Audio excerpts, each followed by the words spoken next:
It's Wednesday, November 26th, Thanksgiving Eve.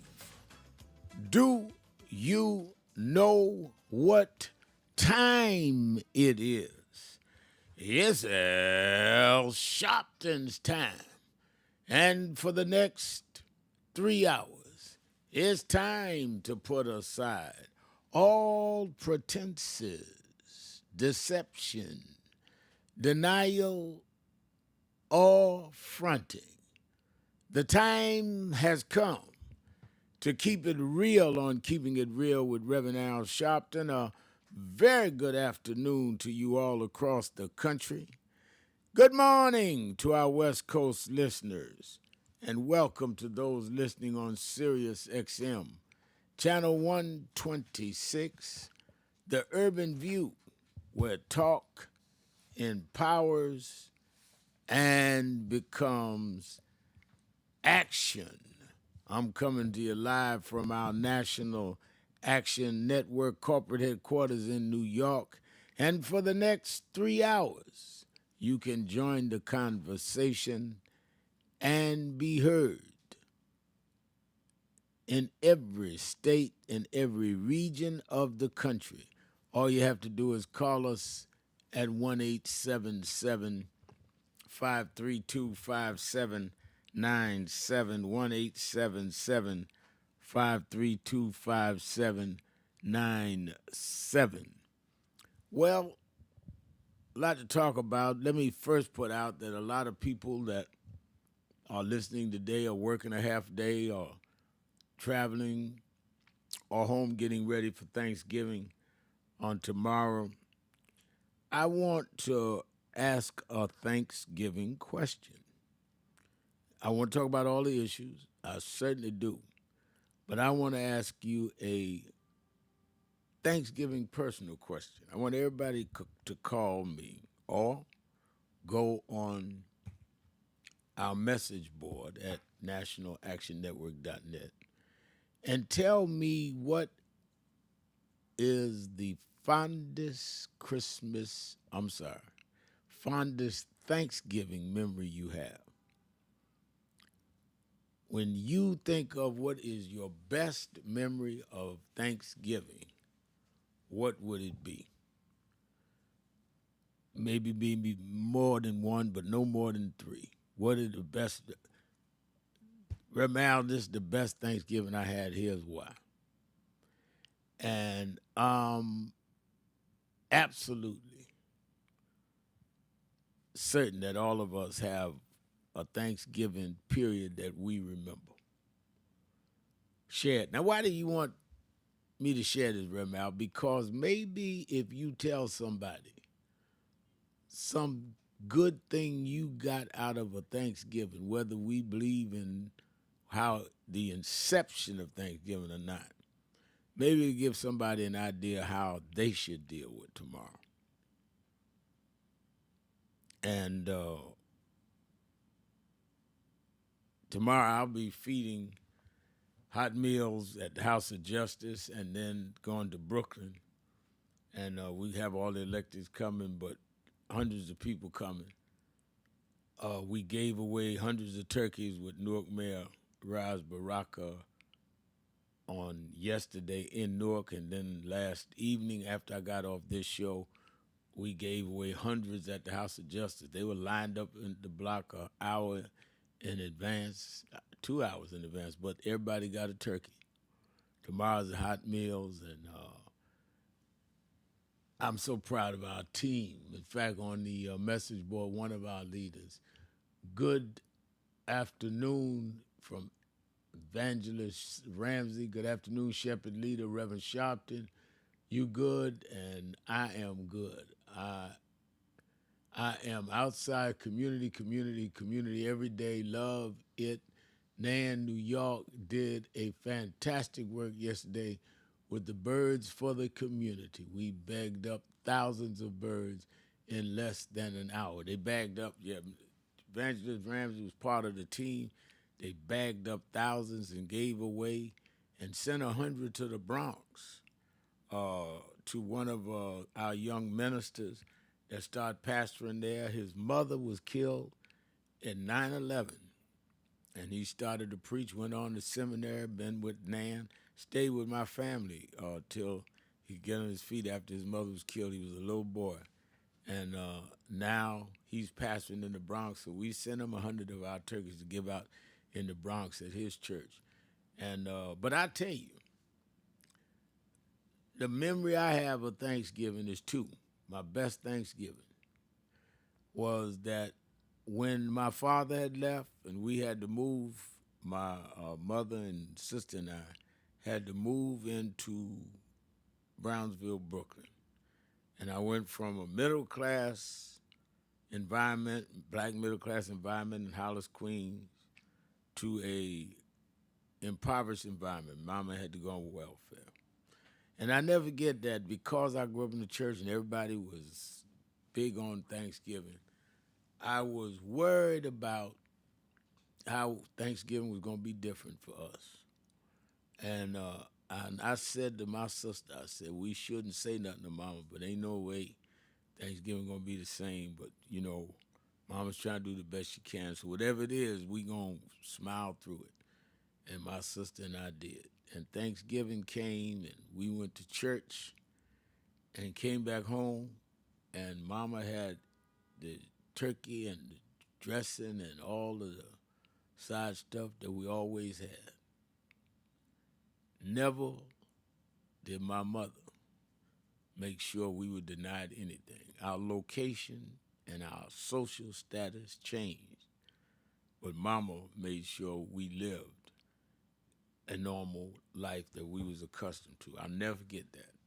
The shock I had of seeing all the stuff we always saw in the big house we had in this little apartment in Brownsville. That's one memory. Second memory is every Thanksgiving, the Godfather of Soul, James Brown, used to always have me come down to Augusta, Georgia, where he would give out turkeys on Thanksgiving and Christmas and always wanted me to be there to help give out the turkeys. And one of my fondest memories is handing out turkeys with James Brown in Augusta, Georgia. And his daughter, Deanna Brown, still doing it. And those are my two fondest memories. I think in many ways, the reason I do turkeys and hot meals on Thanksgiving and Christmas, I learned from the Godfather Soul, James Brown. Because James Brown said, Reverend, you never know people that don't have nothing. I said, I know we've been close there. He said, but they didn't have a mother like you. And I think about my mother and James Brown. Your turn. You can call in and tell me your memories. And let's talk about the issues of the day during this Thanksgiving period. We see the Department of Justice. I want y'all to hear this. This is insane to me. Department of Justice and the FBI are seeking to question Democratic lawmakers over their video that they made saying that you do not have to obey illegal orders. Now, what is there to question? It is part of the oath, part of the mandate of being in the service. Because they made a video saying you don't have to follow illegal orders, they're going to try to make this something that is not. I think it's absolutely way over the top. We can talk about that.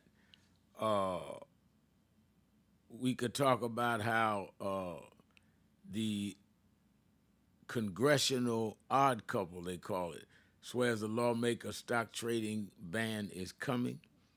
And this is coming from Chip Roy, who's a Republican out of Texas, and Seth Magaziner from Rhode Island. They are wanting to stop lawmakers from being able to trade stock.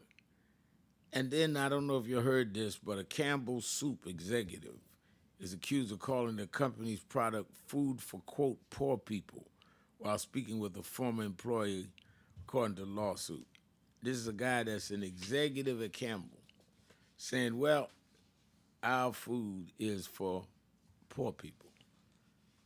That's why I keep telling y'all we got to go in these stockholder meetings. We've already bought shares and deal with some of these people need to be fired and certainly reinstate DEI. So there's a lot to talk about. I want to know what you think about the Justice Department going after members of Congress and the Senate that said you should not obey illegal orders when that is what the law says and that's what the mandate says. I want to know what you think about the whole issue of trading and other issues. We hear about Ukraine, where now we find out that Wickoff, the president's advisor, advised Russia how to talk.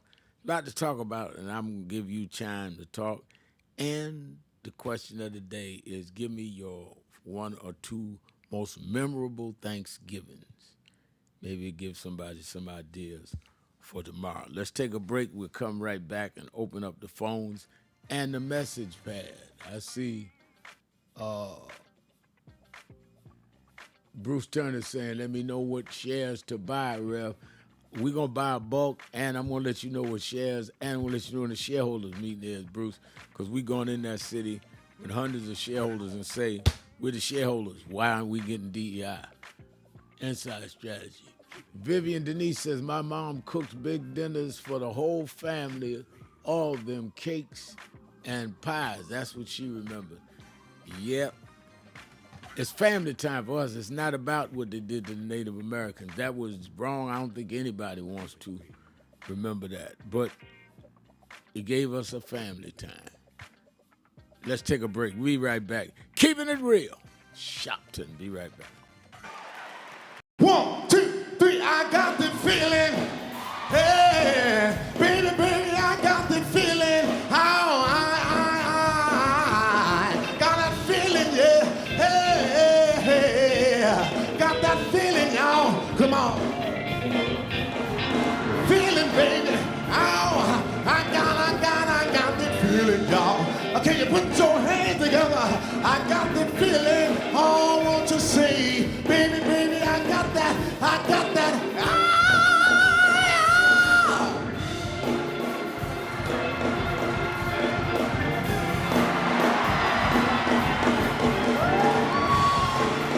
Baby, ow! Feeling, baby. Ow, hey, hey, baby, baby, baby, baby, baby, baby, baby, baby, baby. Come on, sing it out. Baby, baby, come on. Can't hear you. Hey, hey. I got that. Thank you so much. My name is True Osborne. Humbled and honored.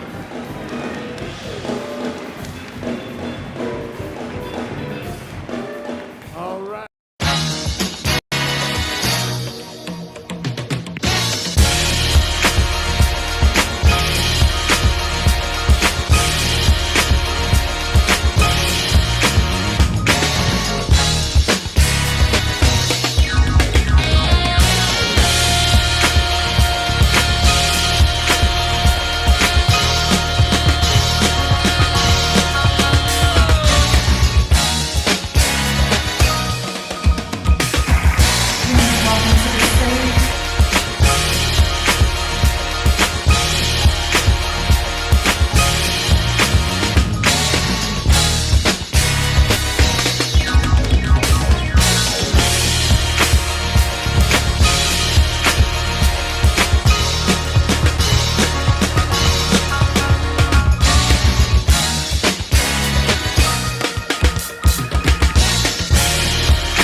Thank you, everyone. I am humbled and grateful to be here with you tonight. I love you too. I love you too. It seems like I've known Reverend Al Sharpton all my life. My mom was such a fan of his, and I've seen him through my life in LA at MCA Records. When I was there, he'd come through, you know, and get those people straight about our contracts and talk about that. And I haven't been honored a lot. Maybe this is my second time, and I'm 68 years old. And I've been in this business my entire life. I've never done what you would call a real job. But I am truly honored, and I'm thankful, and I love us. I love my black people.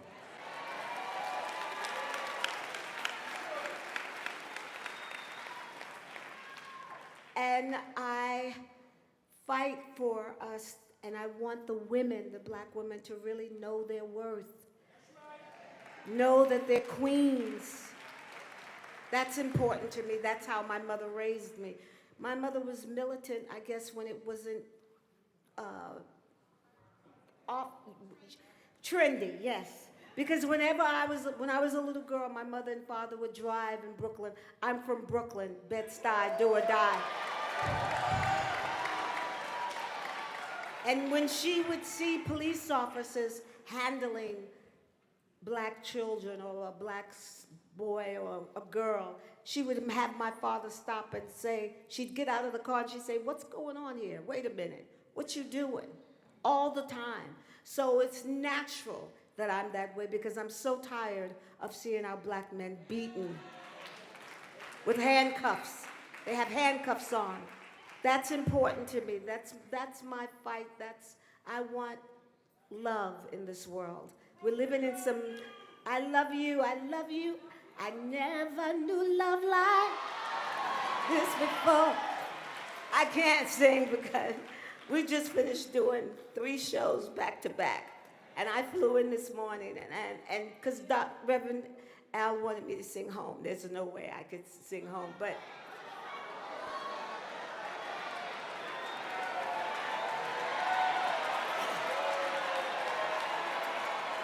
okay.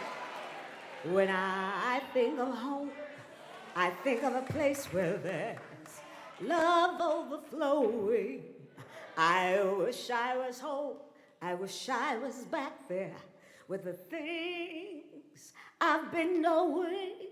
When that makes us tall grass bend into leaning, suddenly the raindrops that fall have a meaning. Sprinkling the sea makes it all clean.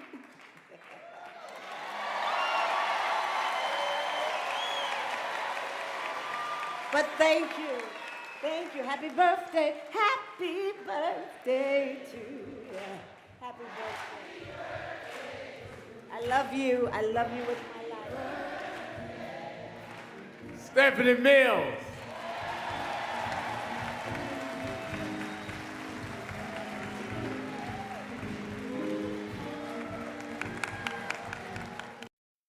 Some of you forget where you come from and forget how you got there and act like you got there because you were qualified or that you had a good resume. But some of us had to pay a price for your resume to even be read. Some of us had to take nights in jails and licks upside the head or shut out of boardrooms like Byron so you could walk down red carpets and act like you got there by yourself. So I received this award with a special, special place in my heart and on my shelf because I'm getting it from a freedom fighter who never forgot where he came from and how he got there.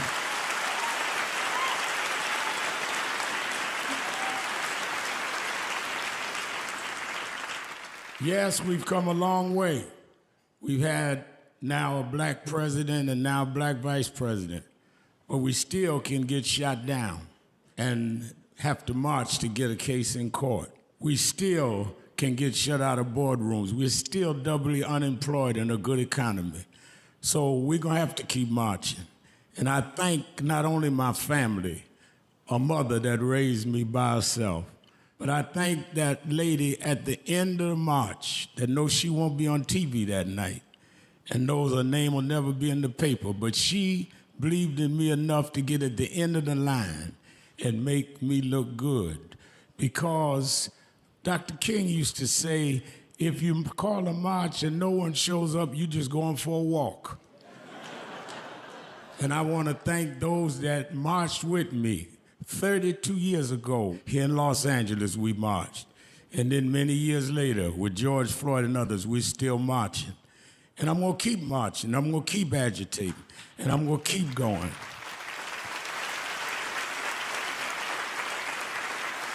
Until we don't have to do it anymore.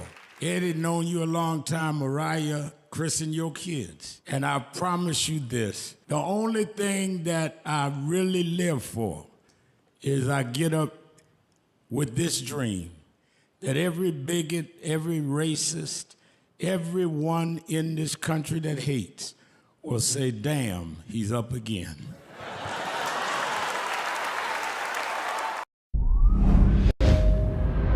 No justice!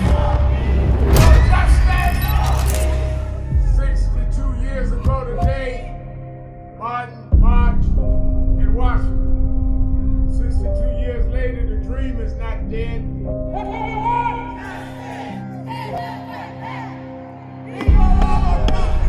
I'm here because I must be here. Democracy is not there for the pig, and you have to fight for democracy. That's what it is. What Trump will erase, we will replace. It's the dreamers in many cases have reversed. I'm your host, the Reverend Al Sharpton. And we're back, 1-877-532-5797, 1-877-532-5797. And, of course, you can go to the message board at nationalactionnetwork.net. I'm looking at the message board now. David J. Havilla. Is that Havrilla? Havrilla. I'm trying to read it. David, okay. David says, been paying attention to you since my late grandmother was watching you and told me, oh, the Reverend Al Sharpton. I like to listen to him leave his show on. So ever since I've been listening to you every time I see you on. Wow. His grandmother. Well, that warms my heart that your grandmother would watch the show. And I appreciate that. I really do. Talking about the show, we will be on live, not taped. I'm coming in live Saturday and Sunday. Politics Nation with Al Sharpton live on MS Now, formerly MSNBC. And we really got to dig into these issues. I know it's a holiday weekend, but people got to be dealing with everything from where is the whole health care, Affordable Health Care Act, the premiums, where's that going?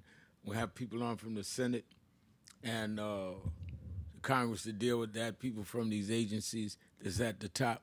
You know, I call people sometimes direct myself when the staff over there at Politics Nation can't get them on the phone. I get on the phone and say, Senator, I need you on Saturday. Remal, it's a holiday. Yep, it's a holiday with me too, and I'm going in the studio. You can do it FaceTime.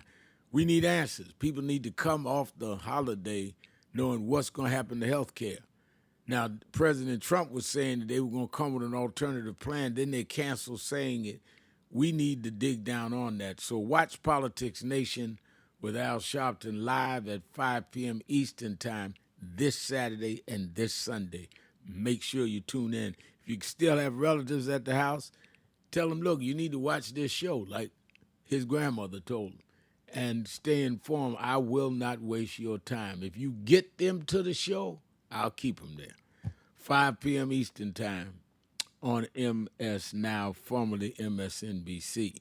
You that are in the New York area, some are visiting relatives and all, meet me or beat me to the Saturday Action Rally in Harlem. We'll be there Saturday morning for our Saturday Action Rally and really going to deal with a lot of the issues. 9 a.m. to 11 a.m. at the House of Justice, 145th and Lenox Avenue. And if there are those of you that are in New York, one, if you don't have nobody to have Thanksgiving dinner with, you can have it with us. We will be serving starting 11 o'clock at the House of Justice on tomorrow morning, 11 o'clock, and Mayor-elect Zoran Mandani is coming, Tish James, the state attorney general, is coming. A lot of our electeds come. People may not stay all day, but they come in and out, help serve. I'll be there. And then at 1 o'clock, I'm going to Brooklyn to the John Wesley United Methodist Church, 260 Quincy Street. So if you don't have anybody to have Thanksgiving dinner with, have it with us. I'm doing 2 boroughs. I did yesterday 2 Newark and Harlem around giving out the turkeys. And you that don't have no one to eat with, you may have a pocket full of money, nobody to eat with, or you may want to serve people. The greatest joy to me on Thanksgiving is serving others. You may want to serve people and say, I'll come and serve for an hour or serve for an hour and a half, and then I'm going home and do my own dinner. Mark Murrial, head of the National Urban League, comes every year. He called me yesterday and said, I'll be there, serve, and then I'm coming home to family dinner. Spike Lee is going to be with us in Harlem. He said, I'll be there 11 o'clock, wherever I'm ready to serve. So be part of that on tomorrow. Don't just say you're thankful. Show you're thankful by helping others. All right, 1-877-532-5797. Let me go to the phones.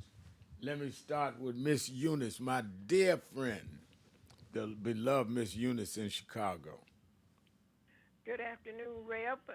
Happy Thanksgiving to you and your family, and I want to say thank you for all that you do. Thank you. You do a great job. Sure. And I want to say continued prayers go out to Reverend Jackson and his family. And we're going to have a quiet day, a few of us, and we don't know what the other young ones going to do, but a few of us are going to get together, break bread, and reminisce. And That's Reverend, good. I am just, yes, and I'm exhaling today because I'll be out for a few days. You know, it is shameful. We have a man who holds the highest office and power who is so vindictive and immoral. Now, he stood before the camera and called Governor Pritzker a fat slob. I wonder, has he looked in the mirror at himself? I saw him do it, and I tell you, Miss Eunice, that I had to laugh. I couldn't even get mad at him. For this man, standing there looking like he's 2 pounds smaller than Jackie Gleason, and you got to be a certain age like you and I to know Jackie Gleason. To call anybody That's right. fat is ridiculous. It is, and to add to his behavior, the elected officials, with the exception of a few, don't call him out. His enablers are urging him on by their silence, and this is a grudge administration. He's already dictating things, and he is the worst of the worst. And it's so funny. I'm sorry, and it's a shame that things are going the way they're going. And I read, and I don't know how true this is, that Trump's Oval Office renovation bid was suffering some structural blows. Have you read anything about that? No, I have not. I've Yes, been looking it is, for some stuff. I have not. yeah, and I think I read it. It says Sarah Bennett from the Miami Herald was supposed to have written this. So people put up things, you don't know if they're true or not, but I just thought I'd mention it. Right. And God bless you, and say hello to Dominique for me. I will do that, and God bless you and your family, and y'all have a blessed Thanksgiving. Sure. Thank you so let's much. let's go to Mustafa in Cincinnati, Ohio. The Buzz, Mustafa. Hey, good afternoon, Rail. Good afternoon. All right, yeah, man. My good Thanksgiving memories, man, was from the time I was a child. I'm talking about an infant, to my college years till I left home, man. My parents always, my father had father and mother in the house, laid it out, gave us a lot of love and affection, man. Great meals. People used to come from miles to get my mother's sweet potato pie. I mean, I'm just so thankful. And secondly, I passed it on to my kids. Got married, kids, did the same for them, gave them the love, affection, the education on God and how it all started, you know. So, man, I'm just thankful as I was then, as I am today, you know. And lastly, with this FBI thing, man, I'm not surprised. I'm saddened, but I'm not surprised. You know, this is just one more thing that Donald Trump has done, and it just showed people this is why voting is critical. That's it's so right. important. That's right. All right, man. You have a good one. All right. All right. One Thanksgiving, I'm going to come out. You know, one Thanksgiving, I'll make it. All right, I'm going to be looking for you. I'm going to hold you to that, but it's great to hear your voice. Have a wonderful Thanksgiving. Let's take a break. We'll be right back. Keeping it real. Sharpton. Be right back. It's been a long time coming, but I know 1968, Dr. Martin King was killed in Memphis, Tennessee. And it has been the commitment of Nash Action Network to always, in the month he was killed, to let them know they killed the dreamer. because I have a dream today. They can't kill the dreamer.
Hello, New Orleans. Let me tell you straight. They did not think we could come and be here tonight. They cut budgets and advertising, but one black man, Rich New Dennis, said, I don't care. My families come together every 4th of July weekend, and Essence will happen, because that's who we are. Give a big hand to Rich New Dennis for bringing us back.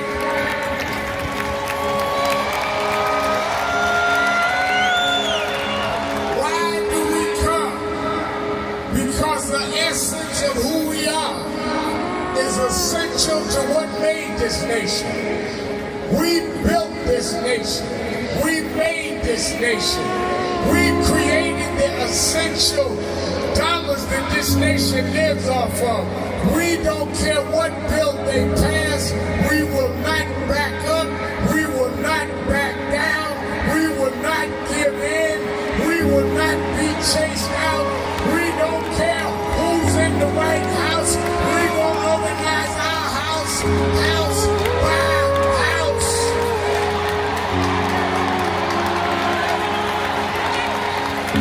We came over the Middle Passage. We survived slavery. We survived Jim Crow. Don't you give up now. Don't you turn back now. Stand up, black man. Stand up, black woman. Reclaim your dignity.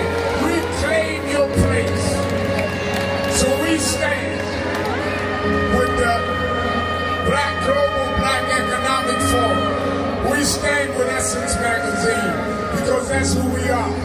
So don't give in now. Yes, it's some rough days, but we've been through rougher days than this. Yes, Trump is a bad dude, but we beat badder dudes than Trump.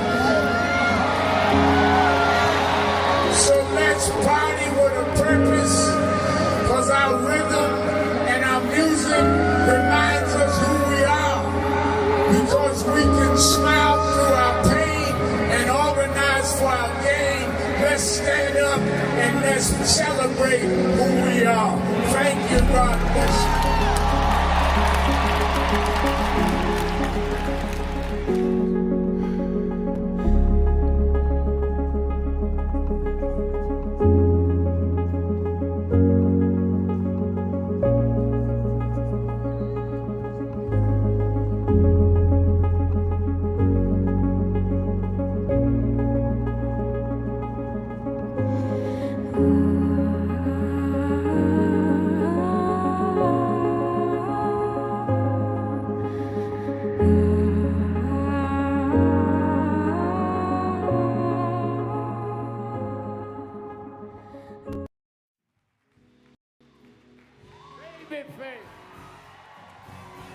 Evidence that I take, you will be there. Evidence that I make, be together. Evidence that I take, you will be there. Evidence that I make, be together. Evidence that I take.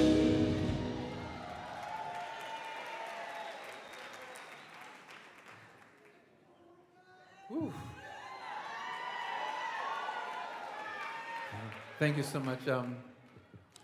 I was thinking I was going to prepare a speech, but I can't read those things anymore. Name's Babyface, not Baby Body. But I wanted to, I mean, you made me sound so good with those words. I was like, that was me? I was like, when I look at my life and I think of the music and everything that I've done, I used to say that I don't know where it came from. I don't know where the words come from. I don't know where the music comes from. I don't know how I got here where I am, but that's not true. God got me here. This is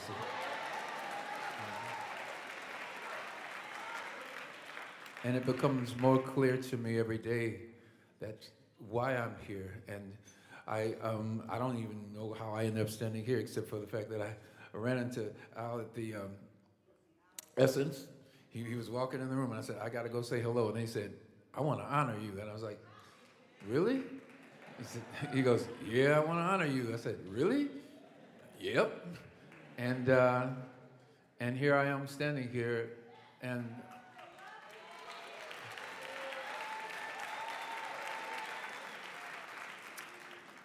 I can only thank you. I always want to do this, Michael. I love you too. I'm sorry.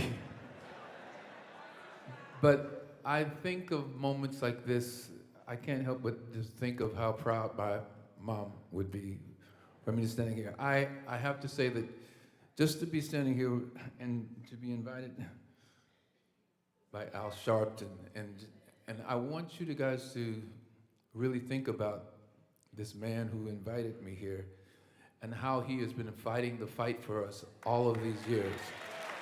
I am your host, Reverend Al Sharpton. Let's go right back to the phones. Let's go to Germany, brother Rick in Germany. You're keeping it real with Al Sharpton. Good day, Brother Sharpton. I think you bumped somebody else to get to me. I don't think so. You were gonna go. You were talking to somebody in Cleveland. No. We talked to Mustafa. We did him already. Okay. All right. Well, first of all, let me say good day to you and your audience, a worldwide audience, I might add. I'd like to say happy birthday to an ex-military mom, a woman I abused as a child without really understanding that she had been abused by others in the intelligence community and steered into the U.S. military when she didn't really belong there. But a happy birthday to Miss Lily Leon Barco, born in Richmond, Virginia, but calling Washington, D.C. home. Wow. Thanksgiving memories. There was another woman my mother got a chance to serve Barbara Adams. Barbara Adams had 2 children and passed on in 1977. But that Thanksgiving in 1976 was a memorable one for me because my brother was born, and Miss Barbara Adams said, "Son, you've got to make up to your mother and your family. If it takes you 20 years to get it right with them, take the time and do it." And Miss Barbara Adams passed on again around the time of Elvis Presley in 1977. I would like to remember my mother and Miss Barbara Adams on this day before Thanksgiving 2025.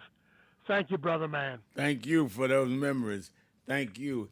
And I think, Rick touched on something so important that a lot of us don't reflect on what we have been through in life. I was talking to someone very close to me this morning, and we were talking about how sometimes you go through trauma in your childhood that you just ignore. But the rest of your life, you respond to things and do things based on the trauma you went through. And it's better to deal with it, bring it out, understand that the reason you react a certain way is because of trauma that you never dealt with. If you deal with trauma, you can get past some of it. And I'm not trying to be nobody's therapist, but that's just real. I tell people all the time that travel with me that I used to jump when someone would come behind me and like tap me on the shoulder, "Red Mal, can I get a selfie with you?" Or "Red Mal so-and-so." And the reason I would jump, I sat down one day and figured it out is because the day this guy stabbed me as we was getting ready to march against hate crime in Bensonhurst, the guy touched me on my shoulder and I turned around and he stuck the knife in me. And I never really thought about it. But that trauma comes back every time I feel somebody behind me. And I'm saying that about me to say everybody listening to me right now has some kind of experience that traumatized them in their life. You need to admit it, deal with it. Thanksgiving's a good time to deal with it. Discuss it with your family. My parents broke up. It was a very, I would say, traumatic for us because of the nature of it. But it took years before me and my sister and mother and father could sit down and talk about it. And that's not good. Because mental health is to get everything out front so you understand all of that, what makes you. Let's go to Chief Kamala in Chicago, Illinois. Chief Kamala, you're keeping it real with Al Sharpton. Hey, my brother, how you doing? I'm doing well. How are you? Good, good, good. I was still waiting on you to get back with me, man, but I'm thankful for you and something the Trump administration has done. People being dissatisfied with the with the previous administration and things like that. They've made them a lot of promises, but what they did is they're making immigrants the scapegoats with emphasis on Africans and Caribbeans. So the FBA and treating us, they talk real bad about you and any Democrat, but they're blaming all the sorts of problems on immigrants. They're doing the same thing that Hitler did with their propaganda. You should just see how bad they are talking about, Africans and Caribbean people. Oh, yeah. Some of them got violent and attacked people, and I just don't understand why, when it comes to African people, just like I couldn't get a lot of the Muslim leaders to stand up against what's happening in the Gulf, in Oman, Dubai, Kuwait, Saudi Arabia. No one seems to care when it's African and Caribbean people. And I'm from, America like you, but it's sad. So I just want to know, I did leave a message last time, you took my number. We need to get on top of this because it's getting dangerous with some of these young guys have actually. Well, why did we get in touch with it? Give your number again. Give it to me because I don't even remember them getting it back then. I remember you calling. Take his number and get it to me. All right. So we need. We will have somebody in touch with you right after the holiday. Thank you for your call, Chief Kamala. Let's go to Let's go to Disco Brian. Disco Brian from Philadelphia, Pennsylvania. You're keeping it real with Al Sharpton. Rev, thank you. I've been a little under the weather, and I wondered. everything I you said just on the said, air, where's Disco Brian? Okay. bless you, Rev. That lights up my life. To quote Debbie Boone. Sorry about that.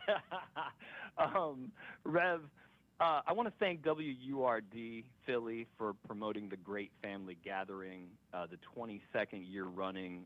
Lindsay and I met beautiful people from the Church of Christian Compassion here in Philly at Drexel University on Monday, where we helped prep hot meals for shelters all over Philly. It was beautiful. And Rev, regarding Thanksgiving memories, I have already shared with you my most gracious Thanksgiving memory.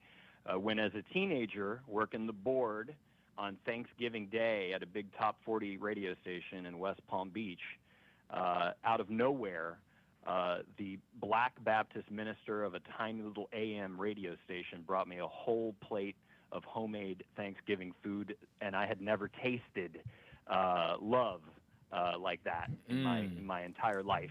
And I think I was 14 or 15. And Rev, you talked about trauma. You know, I was trafficked by a bunch of really bad faith actors who worked in radio and who were, let's just say, Mar-a-Lago adjacent, if you will, back in the late 80s and early 90s. And Rev, I'm delighted to hear that the mayor-elect will be joining you and Spike and Tish James in service tomorrow. But also, Rev, I always gotta keep it real on this show. Right. And I just gotta say that I agree with Reverend Walron's commentary yesterday. I was listening about Mom Donnie's meeting at the Oval Office. He said it was weird. I agree with that, and I cannot help but ask myself, are there any other leading Democratic mayor-elects or governors-to-be who would have been as embraced and well-received as Mom Donnie was? I'm still trying to figure it out. But, Rev, you know, and here's the thing, man. I don't want to be accused of Islamophobia, of course, or anti-Semitism or anything else that I despise. But, man, Mom Donnie was in that Oval Office just a day after the butcher, Crown Prince of Saudi Arabia, was getting the same welcome, loving embrace from Trump, and just days after Trump's November 10th meeting with former al-Qaeda president of Syria. I don't know if you saw that, Rev, where Trump was spraying that man with cologne in the Oval Office. But, man, I'm just really worried. I'm really worried about Jewish safety. My wife's Jewish, and I'm, you know. Well, let me say this. I think that. Thank you. I think that people ask me about the meeting. Mandani is the mayor of New York. The president threatened to withdraw federal funds. I think he had a responsibility to go down and meet with the mayor. If he could find a way to find common ground with the mayor on federal funds to the city, to not do in New York what he did in L.A. and other places around deportation, he had a responsibility to do that. And so far, that looks like what he did. I've been asked to meet with Trump and wouldn't meet. Trump called me right after he won the first time. But my position and Mandani's is two different positions. He has a responsibility to the people in the city of New York. And I think you're right. I don't know of other Democratic elected mayors, but if they could get a meeting, they should go. They shouldn't sell out any of their principles. I didn't hear Mandani back up on anything he has said about Trump and what he was there for. In fact, he was on Meet the Press Sunday and wouldn't take back. He called him a fascist.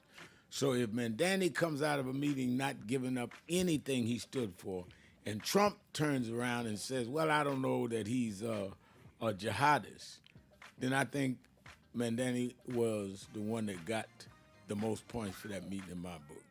But thank you for your call. Glad you're doing better. Let's take a break. We'll be right back. Keeping it real. Sharpton. Be right back. No justice! No justice! 62 years ago today, Martin marched in Washington. 62 years later, the dream is not dead.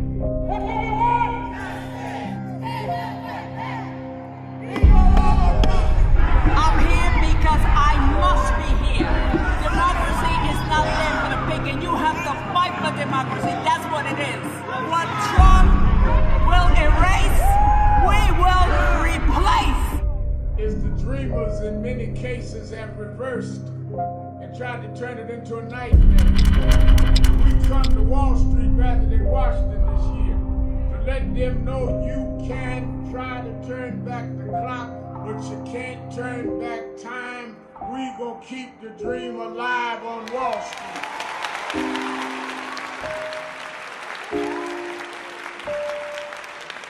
It's been a long time coming, but I'm 1968, Dr. Martin King was killed in Memphis, Tennessee. And it has been the commitment of Nash Action Network to always, in the month he was killed, to let them know they killed the dreamer. Because I have a dream today. They can't kill the dreamer.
Hello, New Orleans.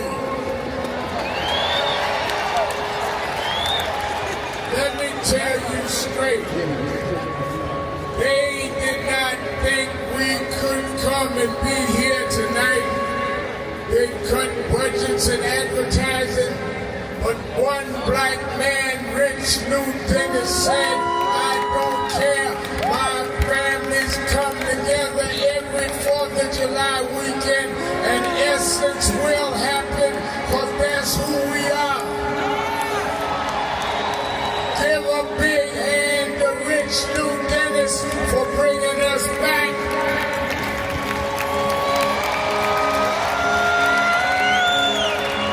Why do we come? Because the essence of who we are is essential to what made this nation. We built this nation. We made this nation. We created the essential dollars that this nation lives off of. We don't care what bill they pass. We will not back up. We will not back down. We will not give in. We will not be chased out. We don't care who's in the White House. We will organize our house by house.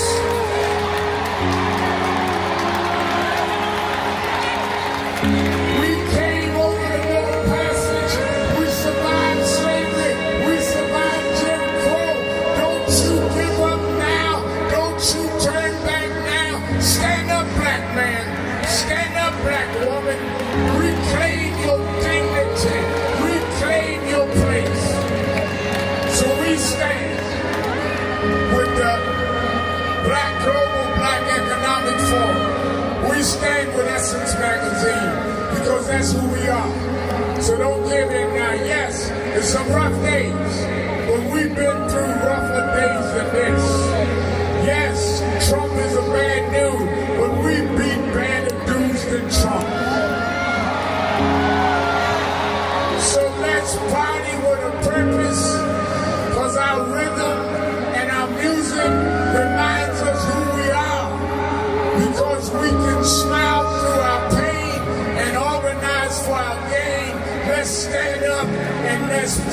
celebrate who we are.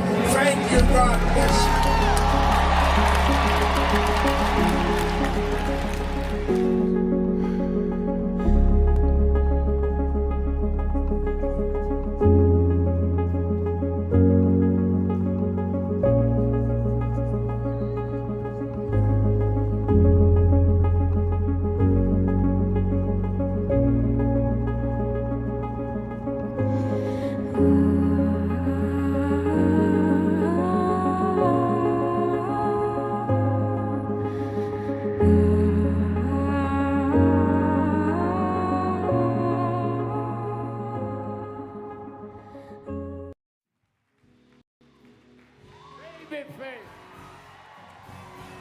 Evidence that I take, you will be there. Evidence that I make, be together. Evidence that I take, you will be there. Evidence that I make, be together. Evidence that I take.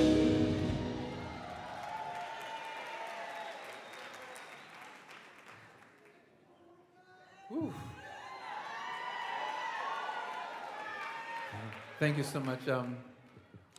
I was thinking I was going to prepare a speech, but I can't read those things anymore. Name's Babyface, not Baby Body.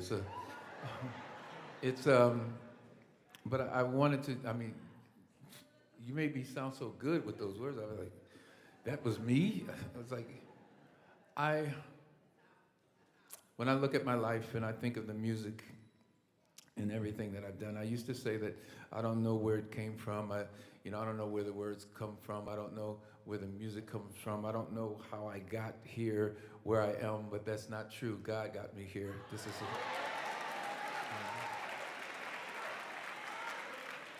and it becomes more clear to me every day that why I'm here. And I don't even know how I ended up standing here, except for the fact that I ran into Al at the Essence.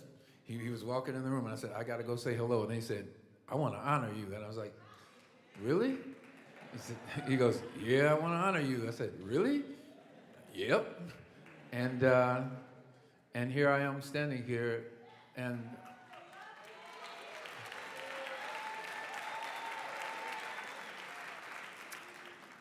I can well, thank you. I always want to do this, Michael. I love you too. I'm sorry. But I think of moments like this, I can't help but just think of how proud my mom would be for me to standing here. I have to say that just to be standing here and to be invited by Al Sharpton, and I want you guys to really think about this man who invited me here and how he has been fighting the fight for us all of these years.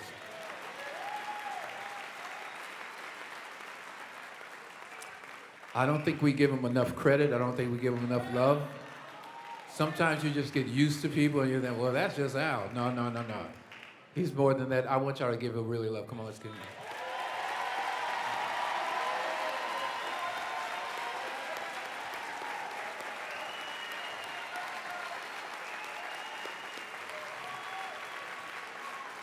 It's very true.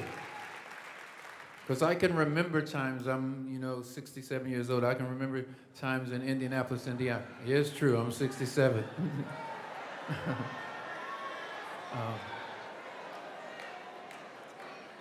And I can remember times in Indianapolis when I was growing up, and there were places before I was 5 years old that I could not go to because I was black.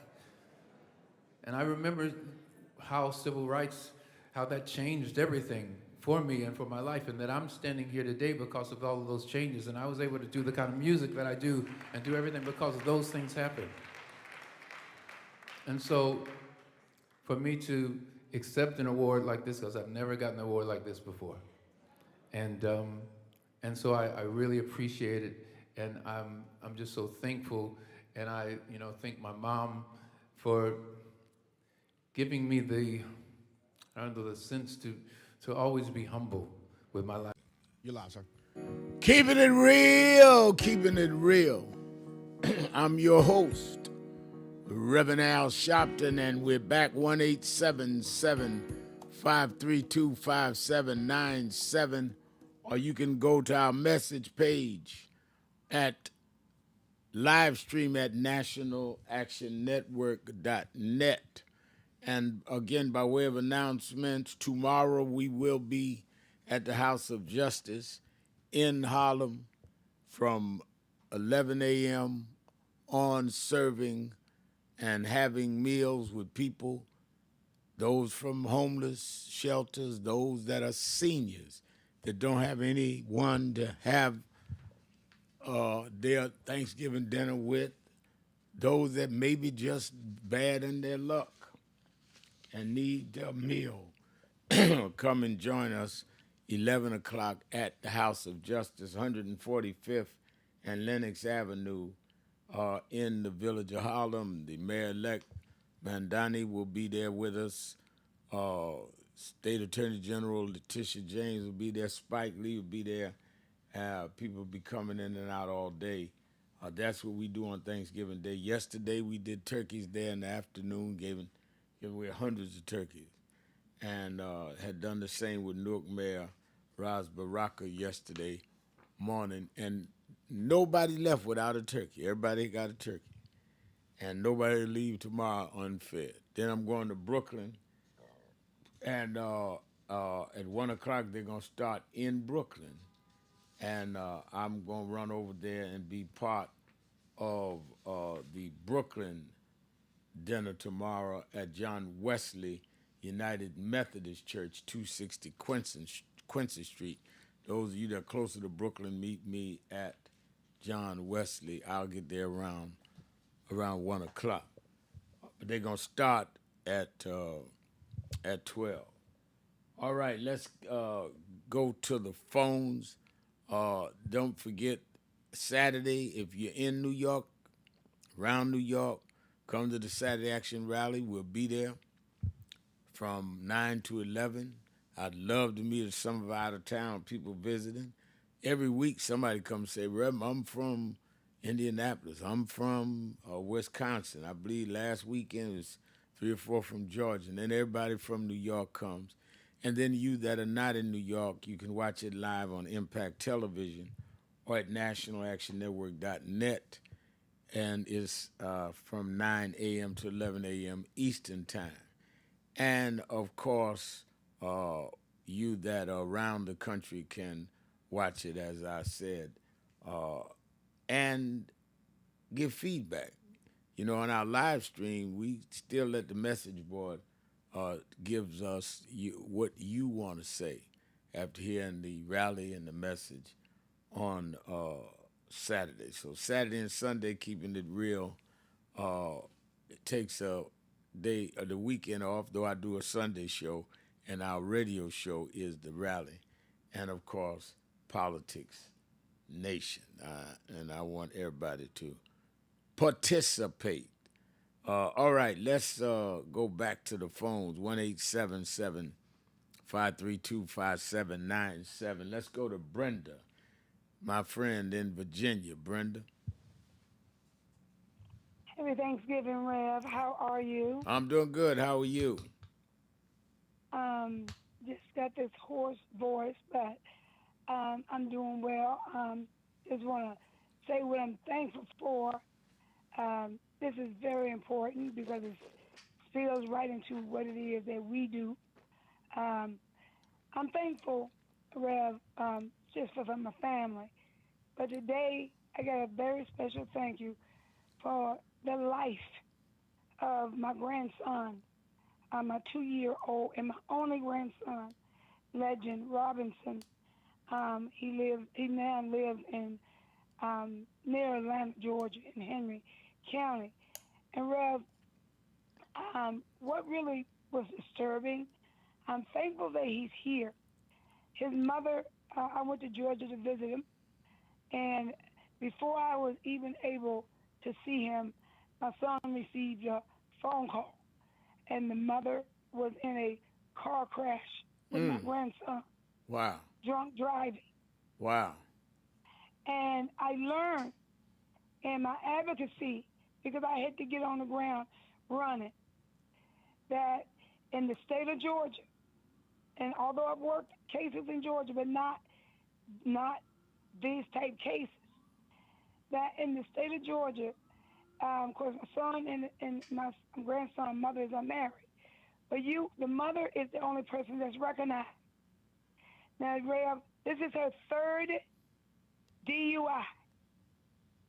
This is the second time she's had a minor in the car under 14 years old, and my grandson is only 2.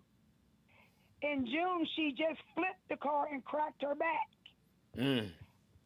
My God. Rev, why is it, and I have talked to CPS, talked to the police, and this is across the entire state, why is it that our children, our babies, that the mother is the only recognizable parent and the fathers have no rights to their own children? And you can't get an emergency custody hearing in front of a judge that should go within 24 hours unless you pay for an attorney or unless CPS gets it in there. And CPS haven't done anything because it's been filed with CPS. This is atrocious. It's egregious. I cannot believe that we got all of those black people in Georgia, those powerful black folk in Georgia, and the politicians, that our children are falling through the cracks this way. Because I just got back to Virginia yesterday, and this happened on the 16th. And she only got a $3,000 bond. She was let out of jail after this is the third DUI, and my grandson could have died. Lord have mercy.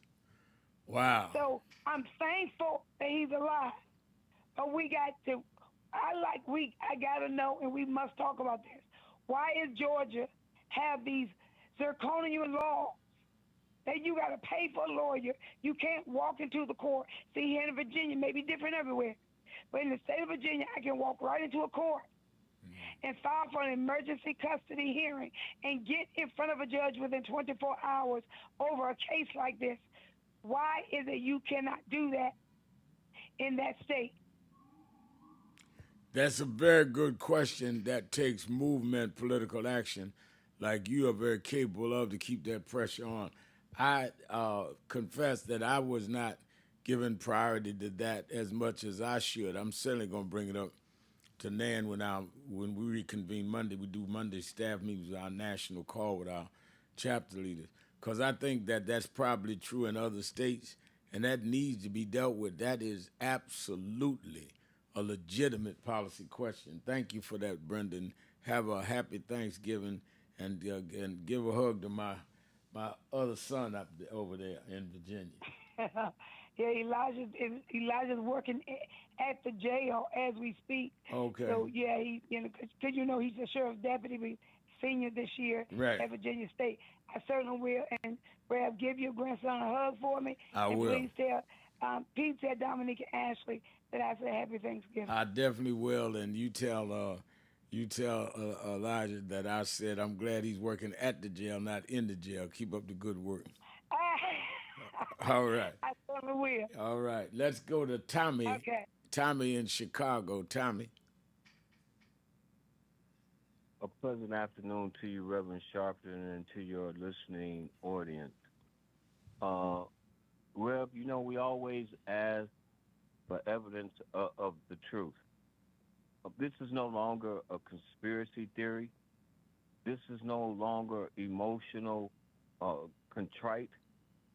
This is an attempted takeover of the United States of America off of the back of individuals who have had nothing to do with anything. No one from the continent hurled insults at America, tried to come over the oceans to work here. We were brought here. And any time, Reverend, an individual does not understand 565,600 minutes, is what I've been telling these people, is the life and time of 1 year for an individual drafted into the United States Armed Forces. I can only say to you people at this moment and at this time that if ever was a moment to be encouraged, if ever there was a moment for insightful information, but if ever there was a moment for you to embrace your history, to keep on talking about Trump is lunacy.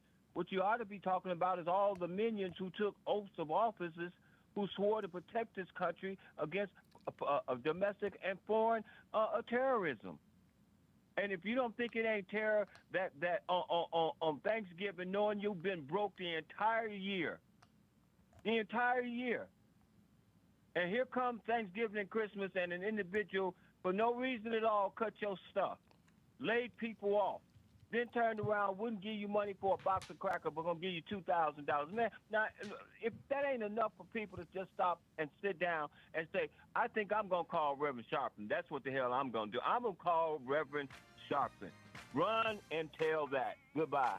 Happy Thanksgiving, Brother Tommy. Thank you for your call. Let's take a break. I'm coming to everybody, 1-877-532-5797. Sharpton, keeping it real. Be right back.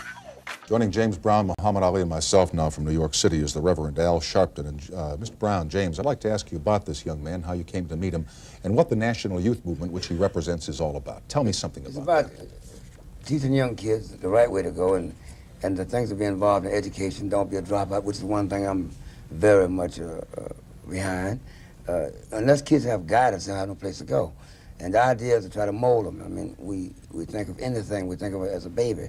And what we mold them to be is what it will be later on. He used to stand at my back door, and he believed in what I said, the Don't Be a Dropout program, and the fact of helping kids and giving them the right idol and the right image to go with, cleaning, grooming, and wanting to work, wanting to be something. I started as a kid, a juvenile delinquent, and everything. Had no model. And I was able to be a model for a young man like this. And what he turned out to be is a minister, and he preaches the right thing, and I'm for him 1,000%. I'm for everything he's about. Mr. Sharpton, how national right now is the National Youth Movement? Is it something new? Has it been going on for a while? Do you have a stated number of members? Tell me something about it. Well, we don't really get into a numbers game, because that's been a trick that has been played for the last 20 years. What we're basically interested in doing is saying to young people of impoverished backgrounds that there are people like a Muhammad Ali and a James Brown that represents hope to us. Because these people, despite all of the social odds, despite the unemployment statistics, despite the lack of education in their day, were able to grow and be something that we can be proud of. A man like me didn't have a father at home, but I had a James Brown to look up to and would want to sing and dance like him, or Muhammad Ali, who I saw stand up and give away millions of dollars of stamps to the government so that I would have a right to come 10 or 20 years later and try to fight for my kids. So what we're saying is there are symbols and images that kids can look up to and not have to throw a brick through a window, but that can work by the sweat of their brow and succeed, just like these two gentlemen did. But considering the numbers of young kids today, and Rev, there are hundreds of thousands or tens of thousands of kids who really are in hopeless and desperate situations, is it enough to just offer them an example? You say hopeless, though. Not hopeless. Well, let's say, to them, 10, 11, 12-year-old kids, it's never hopeless. There's no such thing as hopeless. It's never hopeless. When I got 8 to 16 years for breaking and entering as a kid, because I was hungry, and here I am today, it's not hopeless. Let's don't say hopeless. Then we're copping out. I don't believe in hopeless. Don't you think it's hope? If you believe in something, try it. No such hopeless. I don't believe in hopeless. We're not going to go with that. And I think he's not about teaching them how to get out and fight for themselves. That's what it's about. No, it's not hopeless. Everybody has a cause and everything, but everybody want to live. And I think living is what we're about. We're not going to teach dying. Hopeless is dying. Okay, I agree with you 100%, James. But what I'm trying to ask here is simply saying you too can be a James Brown or a Muhammad Ali. Is that enough to give a kid who's hungry, who doesn't know where his next meal is coming? I'll say it. Give him somewhere to go. I think it's awful weak to tell a kid you can be a James Brown, one of the greatest entertainers in the world, and me, one of the greatest fighters, And like you said, the hundreds of thousands of millions of kids that need a break. You can't have that many great people, but they can get educated. They can go to school. They can learn. I'd like to say one thing. We have crime today. It's a big problem. I think they took a national vote on what the people want the government to spend most of the money on, and crime was over national defense. Worrying about Russia, China, outside enemies, they're worrying about inside crime. We have crime today, all type, prostitution, murder, exploitation, degradation, and wars of all kinds. And I'm going to tell you why everything's happening. And I think if you're intelligent, you agree with it. If we were riding an airplane and the two pilots died for some reason, is there anybody in this room that can go in the cockpit, pick up the radio, start working it, bring the plane in, depressurize it as it land, and make it, and late at night on a stormy day? You couldn't do it. Right. Well, but if you learn how to fly, or if they show you how to fly, you can. Since God made the world and God made us, He sent the Bible, the Torah, the Quran, sent Moses, Jesus, Noah, to show us how to run the world. And God left His laws. If we don't follow His laws, then we crash. Let me say this, though, Mr. Snyder, in response to your question to Mr. Brown, Mr. Ali. Yes, it is enough to begin with showing them an example, because before you get to education, you need motivation. If you don't have motivation to get out of the bed, you won't make school or the party. And what we try to do by showing a James Brown or Muhammad Ali is not that you can be a great champion maybe like Ali or a great entertainer like James Brown, but if you use the same initiative that they did to make him get up 5 in the morning and run 10 miles and just have a dream and to come back 3 times and accomplish that dream, to have more hits than anybody in the world, even when the music world wouldn't give him credit for it in terms of a James Brown. If you had that initiative to keep working at whatever it is that you're going to do, you can succeed. And what we're saying to them is you may not reach the plateau of public prominence of them, but if you can reach the personal discipline and personal motivation of them, you can reach a plateau in your life. Because it's not about looking for a government handout, it's about looking for a way out, as James Brown said. All right, and then how receptive are the young people that you tell this to? Very receptive. Really? Very receptive. Very receptive. I think that people have misunderstood that most people of impoverished and depressed areas are not looking for the government to give them something. They just want a chance. I remember when I was a little boy, James Brown used to sing, I don't want nobody to give me nothing, just open the door, I'll get it myself. Well, that's all people want now is a chance. Let me get a piece of the action. Let me get a piece of the pie. Let me stand up on my own. All right. At one man should have the major corporations, the government, should get behind him and push the programs that he's about. Except maybe if he does it himself and gets grassroots support, it's better than having the government stick their nose in, because they have a way sometimes. We're not talking about control. Yeah. We're not talking about control. We're talking about a way of start. You know, they have to start. If they fund crisis and fund all these different other things, they can fund a small man to get started. Then the private sector will join in, but let them help too. It should be. Last thing. Somewhere along the line here tonight, we used a graphic saying long, hot summer. Are you in any way, I'm certain you're not predicting a long, hot summer. You're not predicting urban strife. You're not predicting disorder, anything like that. Well, what I'm saying is, you know, at home you have an oven. There are flames on top of the oven, and then there's heat in the oven. We always discuss whether there'll be a flame on the top and don't discuss it. There's already 600 degrees inside. I'm not concerned as much about a long, hot summer because it's been a long, hot winter. Yeah. People are unemployed. Okay. People are unemployed. People are getting their homes ripped off. Parents' pocketbooks being snatched. As Ali said, crime is at a highest rate it's ever been. So rather than us running around the streets looking for a brick, we should be looking at the fact the brick is already in most people's houses. How do we get the brick out of the house? How do we cool the long oven out?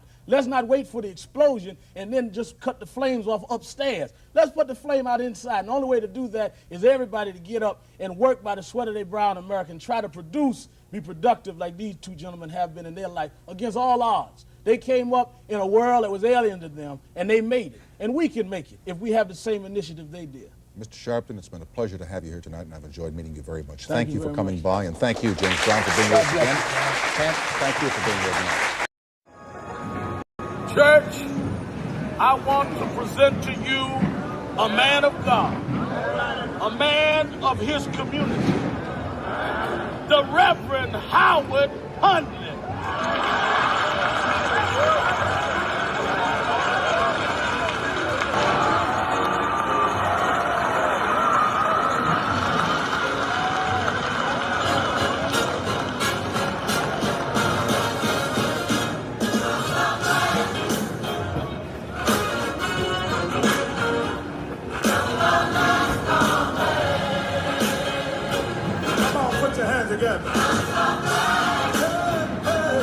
Yes, I am. Trouble don't last always.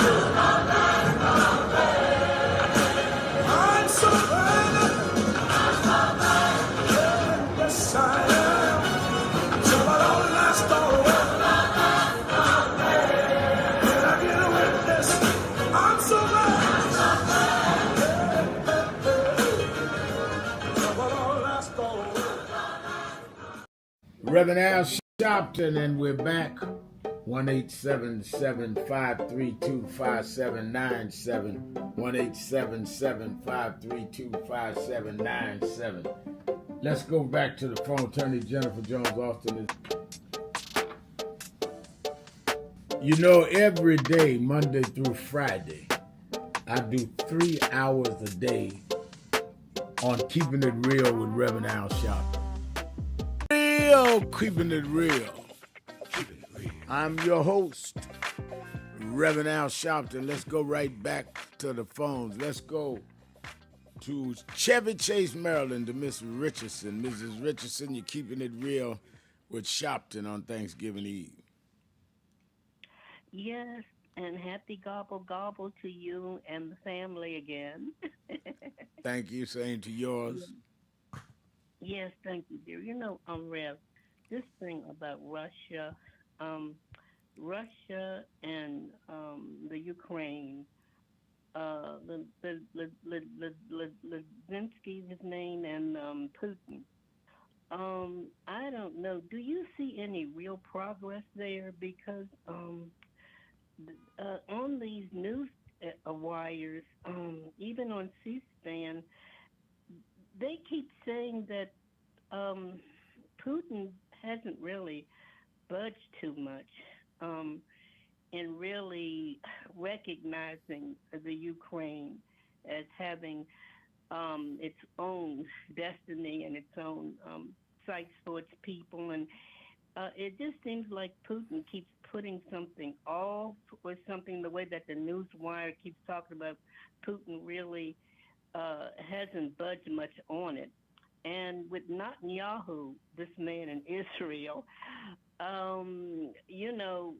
he's saying one thing, from his mouth, that he's going to make sure that the Palestinians are looked after, but he's talking like it's only in a minimum kind of a setting. Like, well, we will help the Palestinians in a minimal, very minuscule way.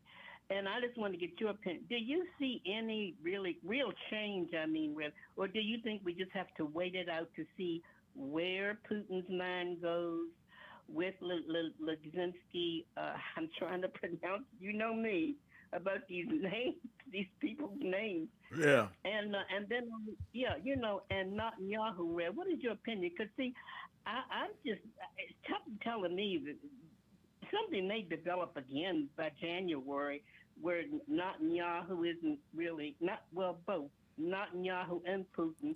One of them is going to do something to put their foot in their mouth, and something's going to happen. But what do you see? Do you see anything improving?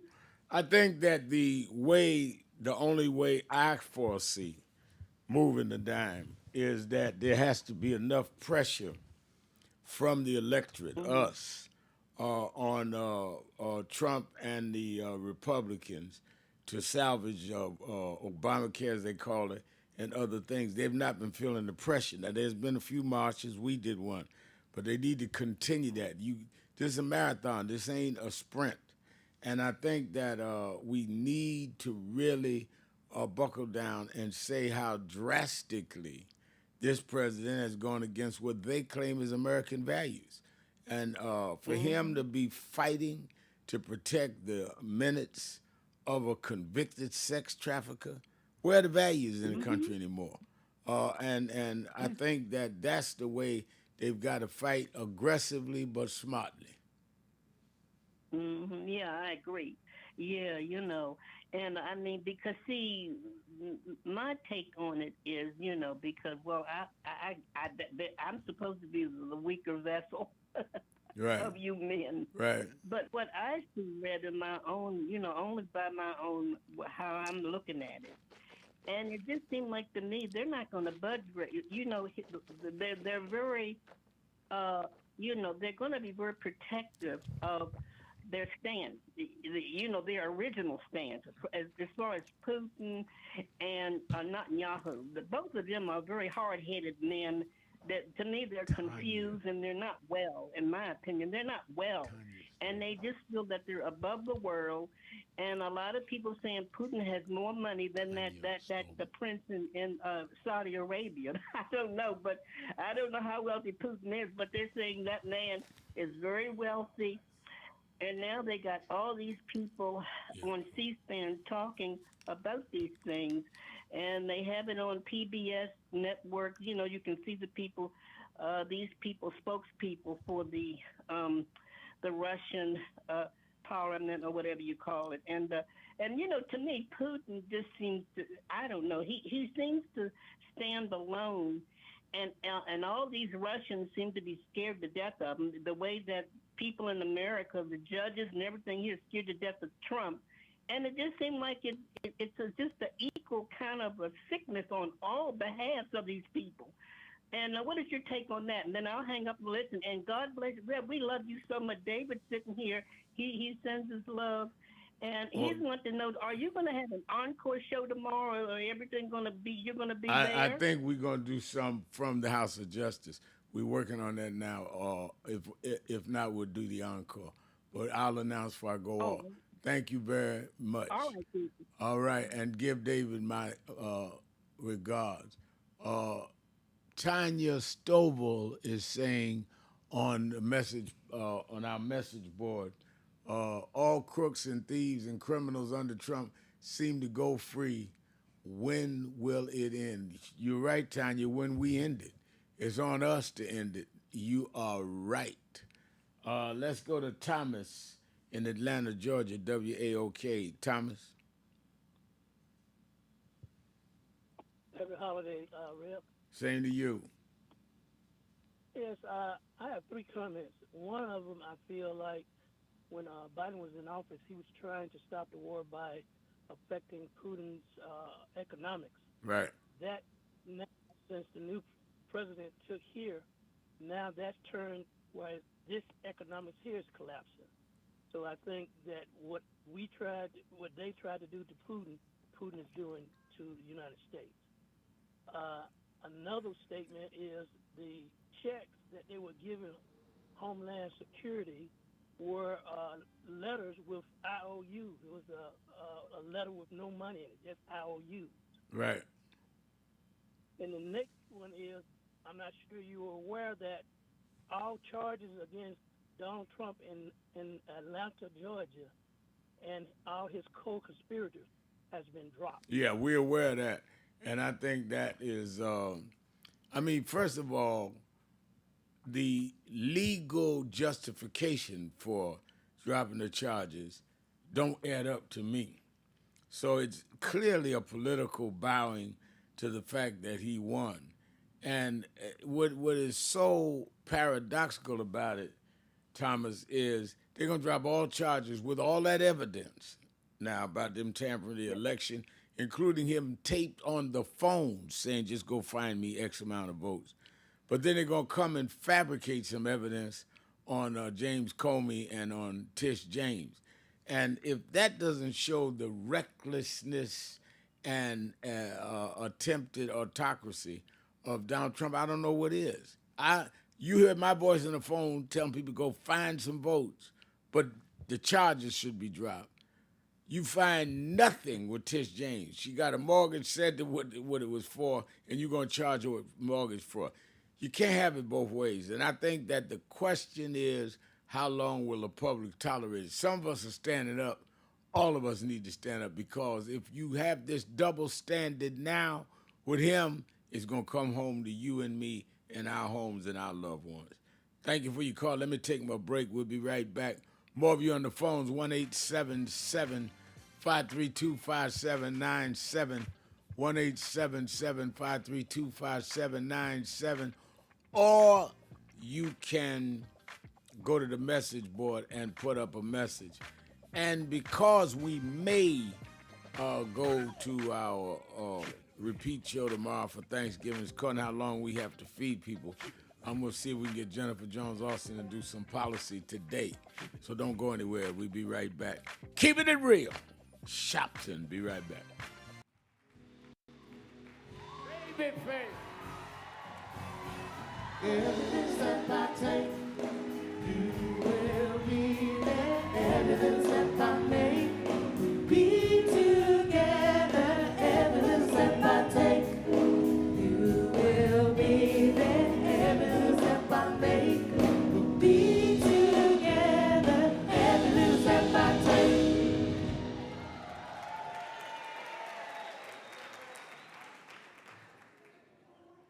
Whew. Thank you so much. I was thinking I was going to prepare a speech, but I can't read those things anymore. Name's Babyface, not Baby Body. But I wanted to, you made me sound so good with those words. I was like, that was me? I was like, when I look at my life and I think of the music and everything that I've done, I used to say that I don't know where it came from. I don't know where the words come from. I don't know where the music comes from. I don't know how I got here where I am, but that's not true. God got me here. This is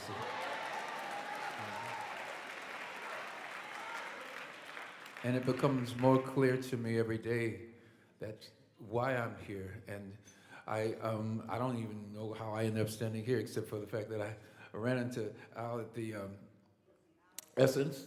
He was walking in the room, and I said, I got to go say hello. And he said, I want to honor you. And I was like, really?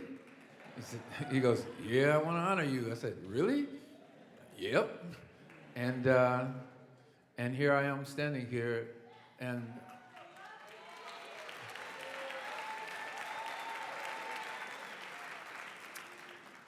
I can well, thank you.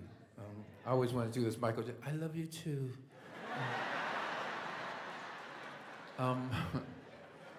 Sorry.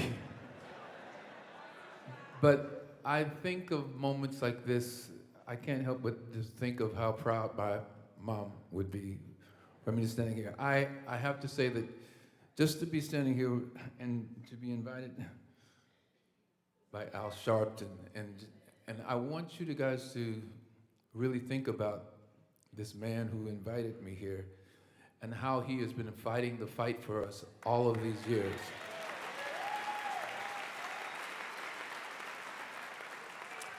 I don't think we give him enough credit. I don't think we give him enough love. Sometimes you just get used to people and you think, well, that's just Al. No. He's more than that. I want y'all to give him really love. Come on, let's give him.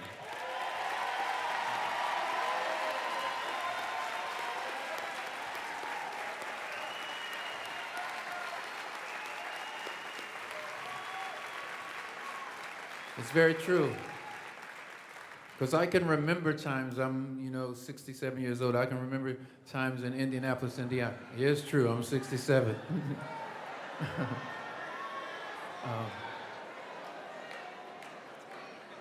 And I can remember times in Indianapolis when I was growing up, and there were places before I was 5 years old that I could not go to because I was black. And I remember how civil rights, how that changed everything for me and for my life, and that I'm standing here today because of all of those changes, and I was able to do the kind of music that I do and do everything because of those things happened. And so for me to accept an award like this, because I've never gotten an award like this before, and so I really appreciate it, and I'm just so thankful, and I thank my mom for giving me the sense to always be humble with my life and to never think that it's all about me. And so like I said, I didn't prepare a speech. I always just wanted to speak from my heart. And I'm speaking from my heart, and I want to tell you once again, Al Sharpton, you are a blessing to us all, and I thank you for inviting me for this, and thank you so much. Appreciate it, guys. Thank you.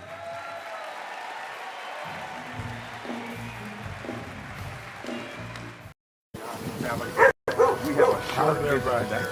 So we just wanted to greet you all and thank you for allowing us in. Yes, sir. We would go, we was here. They were on the plantation. Our family was on the plantation. Wow. And that's, of course, that's the slave house. That's one of the slave houses. Good to see you again, sir. It's been 13 years. That's right. Good to How see you been? Doing fine. Good.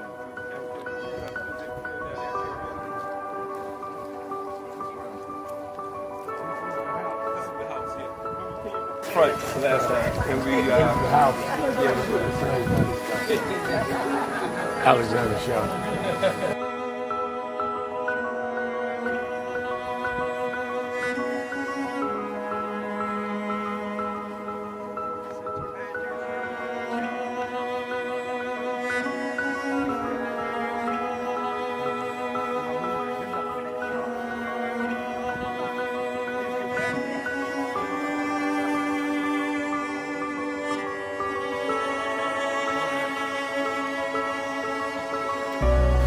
How many slaves were staying there? I have no idea. This is where they would have the slavery. Yeah, that's when exactly. That was exactly.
The two people that most influenced my life were from South Carolina, James and Jesse.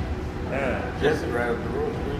I went over his mother's funeral. Jesse walked me to my mother's casket. To South Carolina.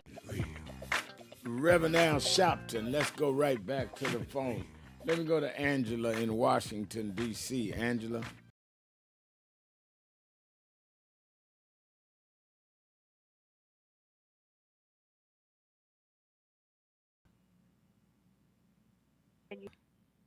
Oh, I'm so excited. I wanted to say happy Thanksgiving first to you and your family. Thank you. And I'm the one who has been posting about supporting entrepreneurship. And I would love to send you a copy of my flip journal. I am thankful this year. I'm going into my 40th year of being a one-legged person. And I'm excited about that because I know I got one more than somebody else who has none. Wow. God bless you. Wow. Wow. Yeah, I'm telling you, Reverend Al, my life, God has just been so good to me. My life has been turned upside down, but he's always been there. If you take my name, Angela, and write it backwards, it actually describes me in a sentence. It's a leg, N-A, not applicable. God got jokes. Wow, that's wonderful. Well, God bless you. Thank you for your call and happy Thanksgiving to you and your family. Let's go to Lola in Philadelphia, Pennsylvania. Lola. Yes, Reverend Al. How are you? I'm fine. Good to talk to you. I know you are. You always find I see you in the morning time on getting ready for gym.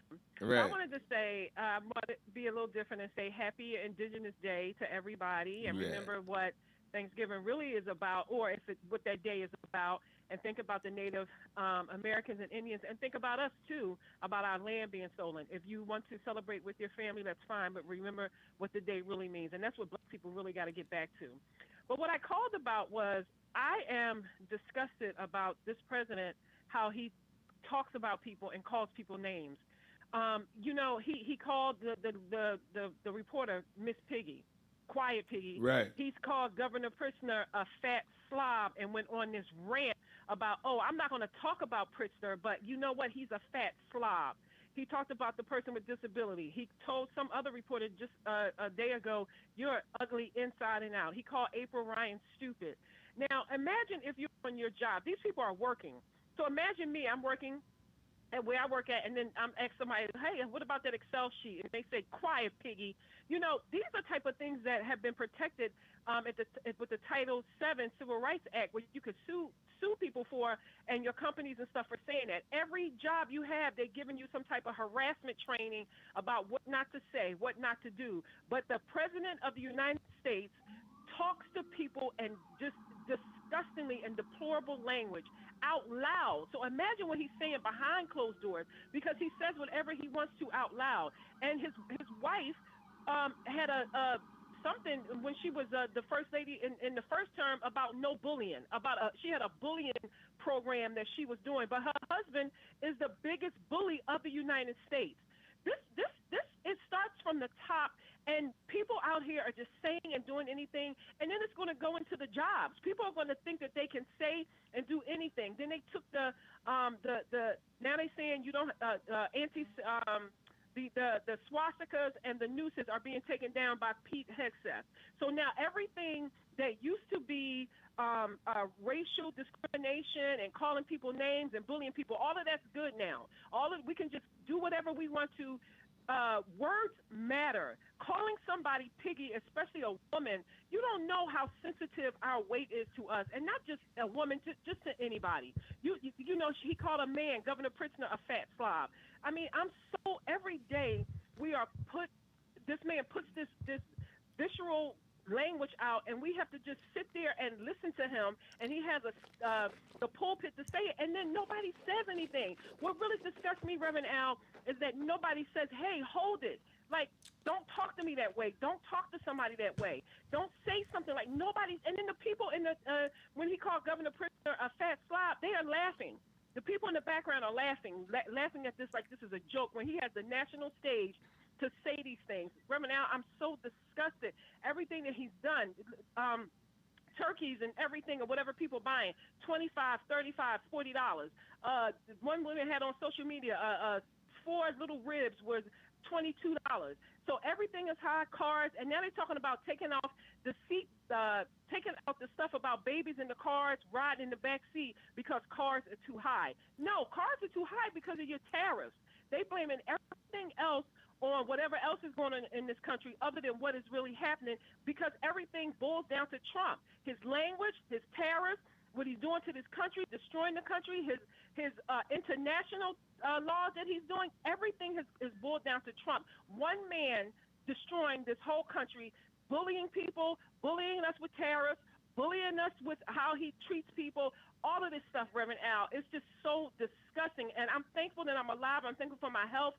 But I just wish that this man could just be out. Where are the files? Why haven't they been released? Where are these files at, so we can see what has really happened? Was he really with a 13-year-old? What was going on, so he can get out of here? We need to get back to treating people nice. We need to get back to respect. We need to get back to some type of decorum in this country, because everything is out the window. Now white people just going around saying the N-word.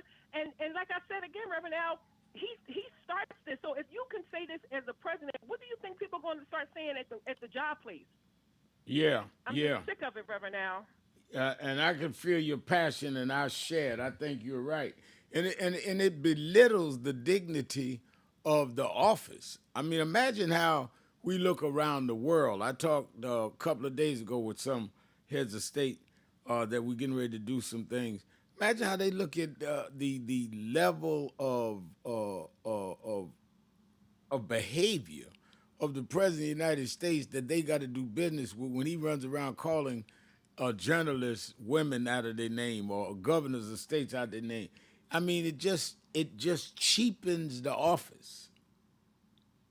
Right, and imagine if Obama or Biden called somebody, they asked him a question, and they said, shut up, piggy, quiet, piggy, and you stupid, and you this and you that. Imagine if Obama, a biracial president, black president, whatever you want to call him, said these things. He would have been Obama. They would have been talking about it on TV from now to Kingdom Come. But when Trump says it, it's, oh, that's just Trump. That's just how he is. No, that's not right. He is a bully, and it has to be stopped. He has to be called out on this behavior. It's disgusting. The kids are watching this. Everybody's watching this across this country, across this world, and this man just can go on and just degrade people the way he does. It has to stop. It definitely has to stop, and I totally agree with you. And let me tell you something. What I don't understand, Lola, is how the public, including his own supporters, tolerate it. Right, but listen, Reverend Al. Laura Trump was asked about it, and she said, "Oh, maybe he said Miggy, maybe he didn't say Piggy." We heard it. Even the women in his circle take up for him. Even the women in his circle, a woman is taking up for a man calling a woman in public at her job Piggy, or saying a woman is you ugly inside and out.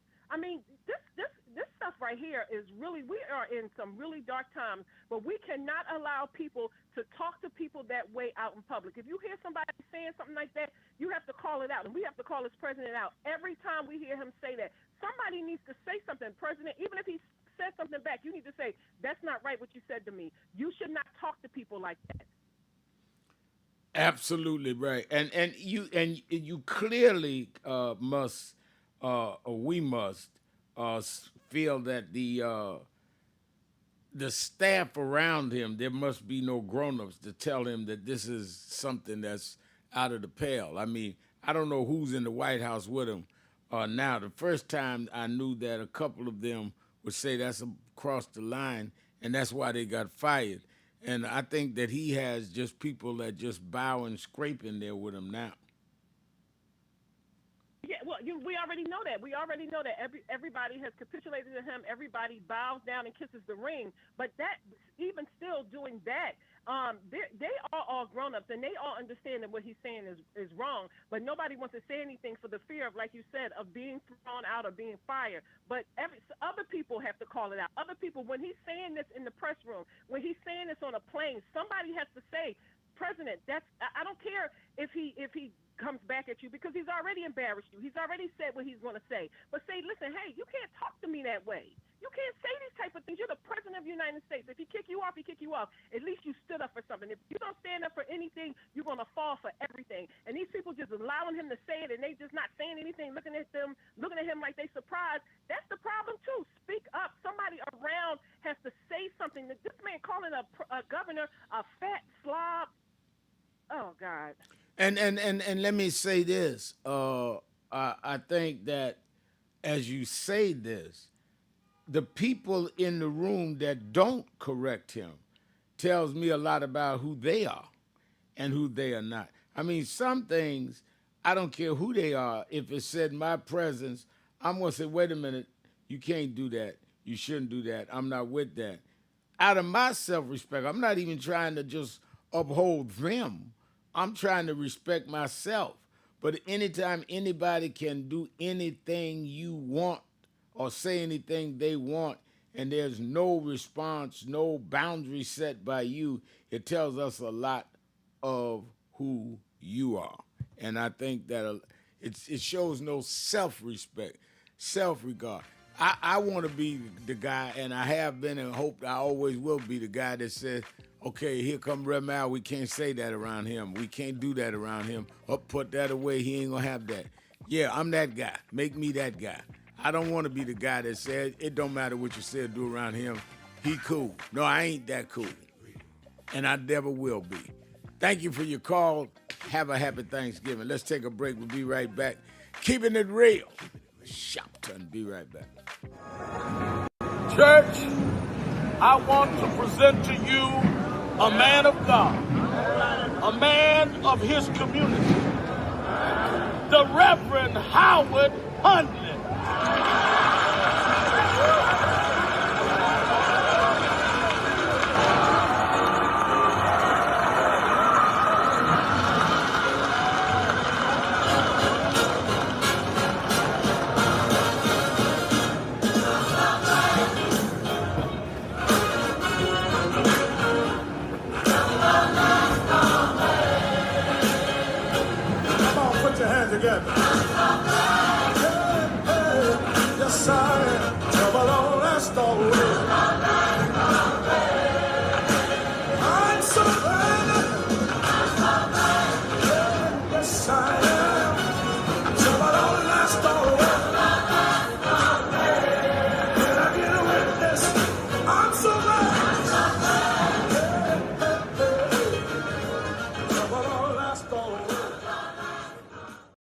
Reverend Al Sharpton, and we're back. 1-877-532-5797. 1-877-532-5797. Let's go back to the phone. Attorney Jennifer Jones Austin. You know, every day, Monday through Friday, I do 3 hours a day on Keeping It Real with Reverend Al Sharpton. I do 1 hour on Sunday mornings with Reverend Al Sharpton. And I'm live on radio and TV with the Saturday Action Rally. 7 days a week, I talk to our people, hear from them, the call-in. I'm sick and tired of people talking for people that they don't talk to. So go on www.nationalactionnetwork.net. Listen to my show, call in, express your opinion. You don't have to agree with me. But let's start talking to each other rather than about each other and lecturing at each other. Let's keep it real with Sharpton.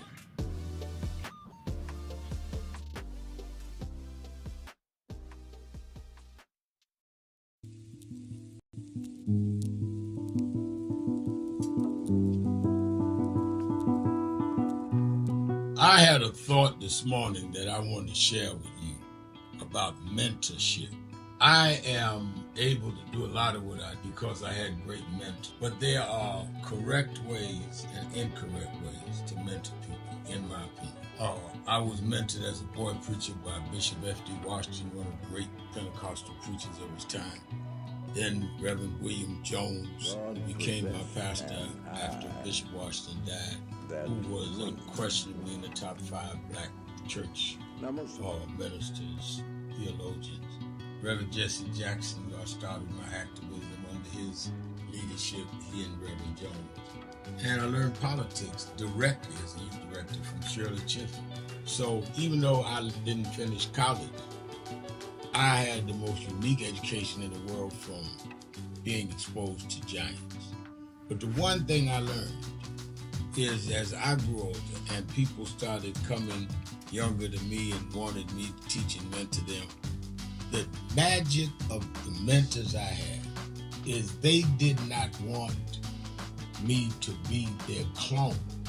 They wanted me to learn things from them and use my own gifts and talent in my own unique way and let me do things on my own, because they knew that if I flopped in some things, it would teach me for the other things. They'll come and help me once I was down, but they were not going to have me avoid being down. And they were not going to impose themselves on me. Why am I saying that? Because too many mentors want clones. And too many mentees want their mentors to put them on a pedestal. Oh, so-and-so didn't do this for me. Oh, so-and-so didn't open doors for me. If they got to open doors for you, it may mean that they knew you weren't ready to go through those doors. Their job is to prepare you. Your job is to develop your own skills, your own unique ways. And I don't care if it's my daughters, who both have come into their home, or anyone else. I'm not a talent agent. I did not form National Action Network to give people their step up. I formed it to fight for justice for everybody. If talented people get in, it's my job to invest and give them a platform.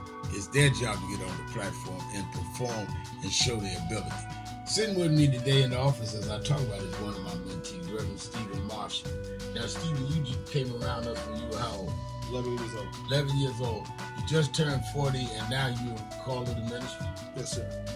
And what do you do in National Action Network? I formulate policies, lead in various regions, but most importantly, I senior advisor to you on all things from social justice strategies, politics, intergovernmental affairs, you name it, community organizing, all of that stuff. And I could go through scores of others. My daughters started Huddle. They got Huddles now, which is for young people to meet once a week all over the country. I just saw the video from the Las Vegas National Action Network chapter.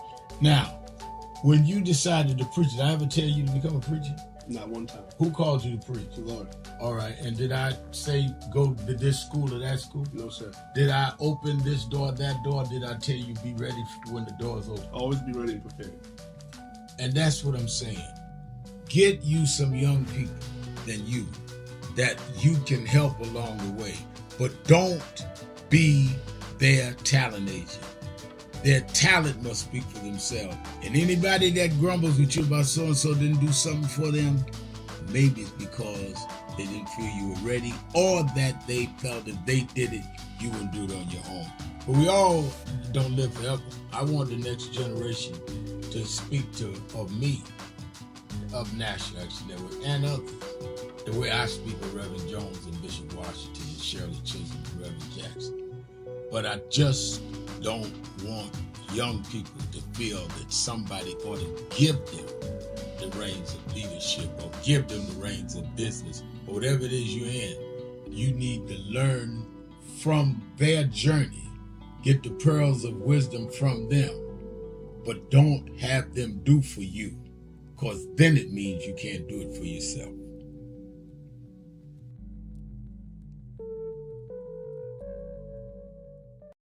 No just stand still. No just stand still. No just stand still. What do we want?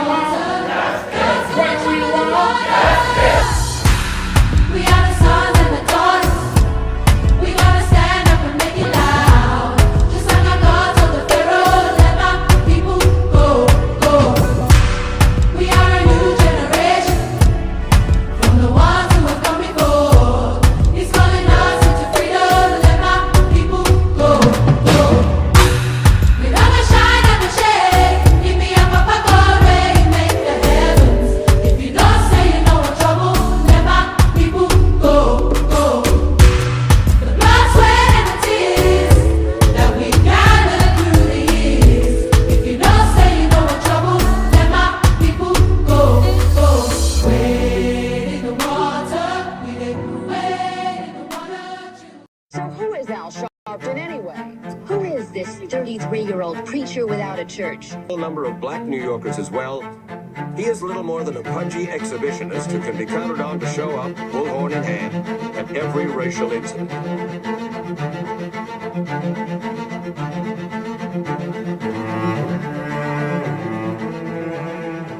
I often quote Mark Twain saying, the two most important moments in life is the moment you are born and the moment you find out why you were born.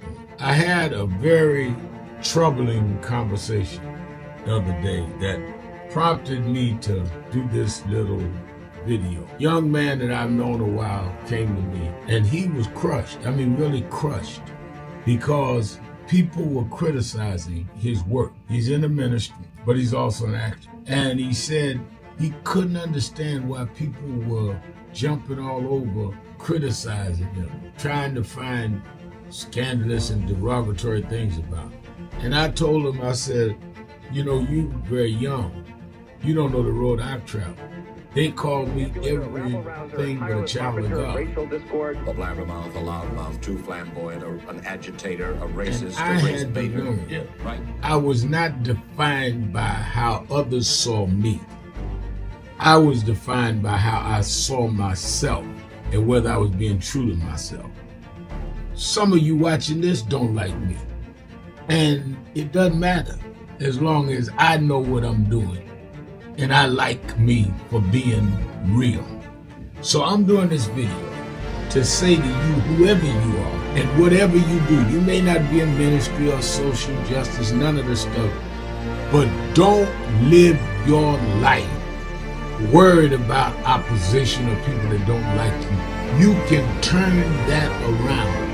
Use me as an example. The same people that call me a scam artist, a con artist, a sellout, or racial hustler and all. Yo, keeping it real. I am your host, Reverend Al Sharpton, and we're back. 1-877-532-5797, 1-877-532-5797, and we just are seeing breaking news from the Department of Homeland Security that 2 National Guardsmen have been shot near the White House.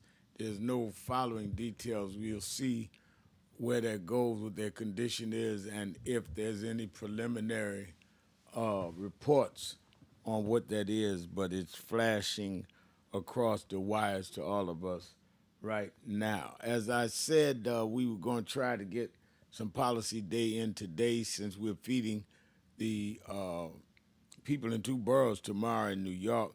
So I do not know if we're going to get on the tail end of the show, just preempt the whole 3 hours. So I asked our policy wonk, Attorney Jennifer Jones Austin, who is the CEO of the Protestant Welfare Agencies in New York, as well as the vice chairman of the National Board of National Action Network, to come on a day early and do an hour just in case we can't get away tomorrow. Jenny, thank you for coming on. You know, I'm honored to be with you all. It's always an honor and a pleasure. So I'm glad I got to spend some time with you today. Thank you for asking. Let me ask you the whole break down the legality. I know the rhetorical part, but the legality of how the judge was able to overturn the indictments of both James Comey, the former FBI director, and New York State Attorney General Tish James. And what is the arguments that the prosecution, who the judge also said was unqualified to be the U.S. attorney, but what arguments would they have to try and convince the court to overturn his canceling of both of these indictments? So the short of it is, remember that the attorney general that brought the charges, remember they couldn't find anybody to bring the charges against Comey and against Virginia, against Tish James. And what happened was you had this interim U.S. Attorney General Lindsey Halligan, who wound up being appointed and bringing the charges. And the claim that the defendants brought forth was that she was illegally in the role of interim U.S. Attorney General, that her appointment was illegal because there's a period of days in which somebody can serve on an interim basis. And that period had essentially come and gone. And so essentially the Department of Justice, Pam Bondi, was, acting illegally when she put her in as interim. And so because she was in there illegally, when she brought the case against Comey and against James, she was not serving in an official legal capacity, and therefore the indictment could not be upheld. Now remember, there were some other issues about her having withheld critical information from the grand jury. So that was already tainting the case. But what it really came down to was that she was not in the role, that the appointment was unconstitutional, it was illegal, and therefore the actions that of her bringing the case were unlawful and they were ineffective. So they would have to address the fact that she was not legally based on the time. So it didn't deal with the merits of the case. They can argue all they want about the merits of the case. If she was there improperly, it negates whatever work she did there. That's exactly right. And now the challenge here, though, is that the cases were dismissed without prejudice.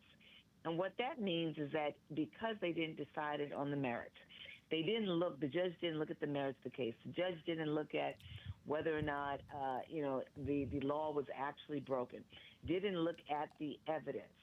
What can happen is that the case could, for all intents and purposes, be refiled if they have a U.S. Attorney General who's acting legally. They could, is in the role legally. They could refile. The real question, though, for Comey is whether or not the statute, the time that is allotted to bring the case against Comey has actually expired. And that was, if you recall, that was the reason they rushed to actually bring charges against him in the first place. So they'd have to make that determination. I find myself, not that I want to always bring up what happened with Eric Adams, but sometimes to help people understand it. When the case was dismissed against Eric Adams, it was dismissed with prejudice, with prejudice, which meant that under no circumstances could the case ever be filed again.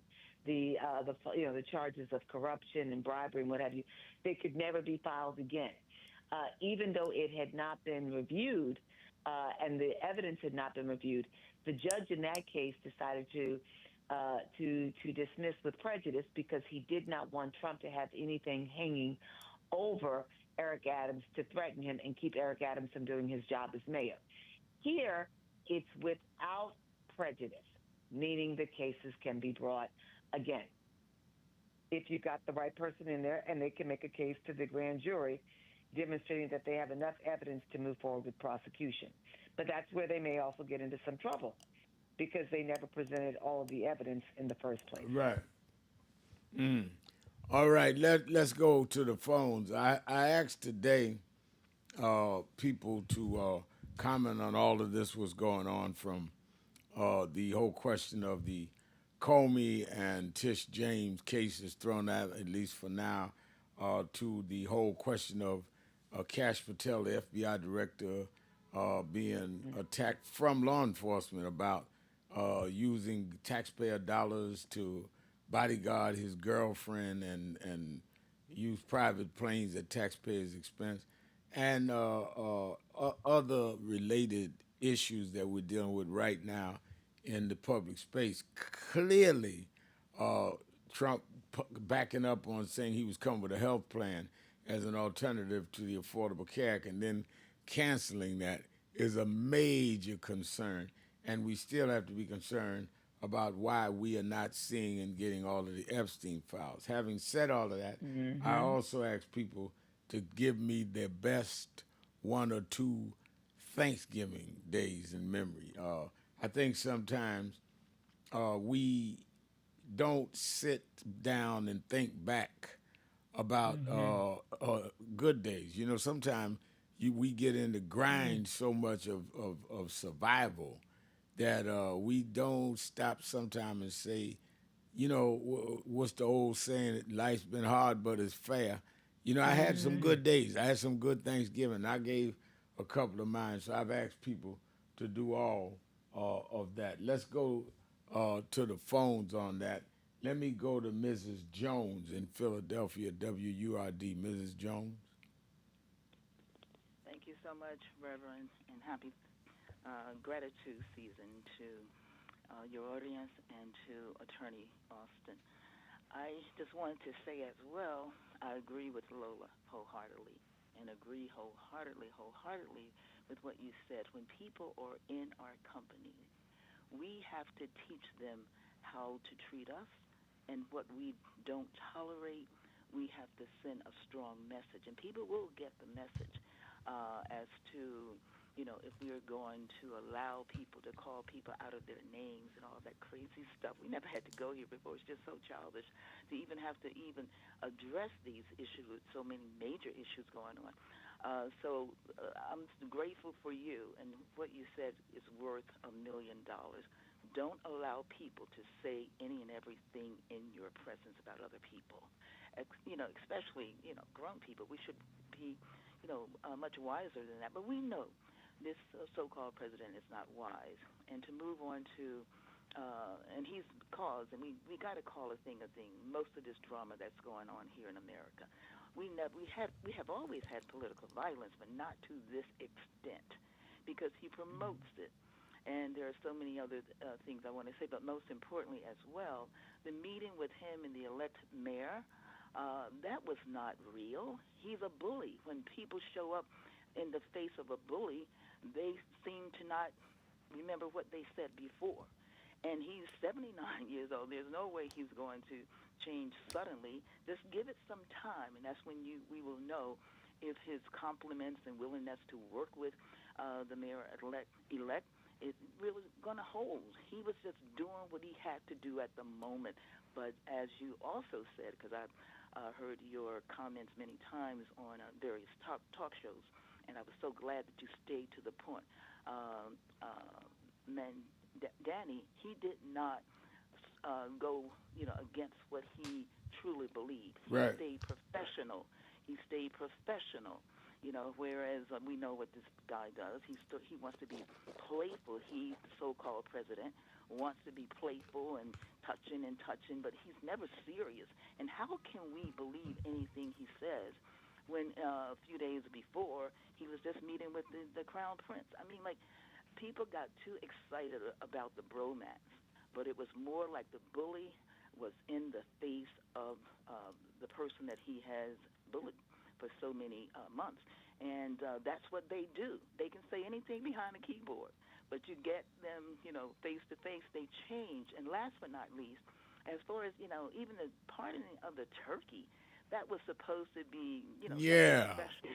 And he had to bring in, not pardoning, Speaker Pelosi. And I mean, first of all, Pelosi was the one that impeached him twice. Right. So she's not among the group that he has been pardoning, like criminals. So why would she wouldn't even want a pardon from him. She wanted him impeached, and God knows, I wish she had. And pardon her for what? I mean, he pardoned people that assaulted police officers. We're looking now trying to find out what is this about 2 guardsmen being shot. We know of many that were beaten that he pardoned. 2 or 3 of them have been rearrested since the pardon, which shows how criminal they are. And he's going to talk about he wouldn't pardon Pelosi. Pelosi doesn't have nothing to be pardoned from, as far as we know. My thoughts exactly. And she doesn't want a pardon from a convicted felon, twice impeached, 4 times indicted. Come on. I mean, the ignorance, and we have to be exposed to this ignorance every single day. That's why I definitely follow your show on MS Now and all of that. But some of the nonsense that he puts out, I have to kind of like just decide that I'm not going to even let this go in my brain. But unfortunately, it is out there. And as Lola said, we got to bring back being respectful of people. And I'm like that. You don't say anything around me about other people. And we as individuals, we have to stand up, even if the media is going like it's business as usual. People like yourself with so much dignity, and I love you dearly, and praying for you, and happy that Reverend Jackson, I understand, is home. So we have to be the one that stand up for dignity and grace. All right? Thank you Keep so me much in for your your prayers. time. Have a happy Thanksgiving. Let's take a break. 1-877-532-5797. Sharpton, Jones, Austin. Keeping it real. Be right back. Reverend Al Sharpton, and we're back. 1-877-532-5797. 1-877-532-5797. Let's go back to the phone. Attorney Jennifer Jones Austin. You know, every day, Monday through Friday, I do 3 hours a day on Keeping It Real with Reverend Al Sharpton. I do 1 hour on Sunday mornings with Reverend Al Sharpton. And I'm live on radio and TV with the Saturday Action Rally. 7 days a week, I talk to our people. Hear from them, to call in. I'm sick and tired of people talking for people that they don't talk to. So go on www.nationalactionnetwork.net. Listen to my show, call in, express your opinion. You don't have to agree with me. But let's start talking to each other rather than about each other and lecturing at each other. Let's keep it real with Sharpton.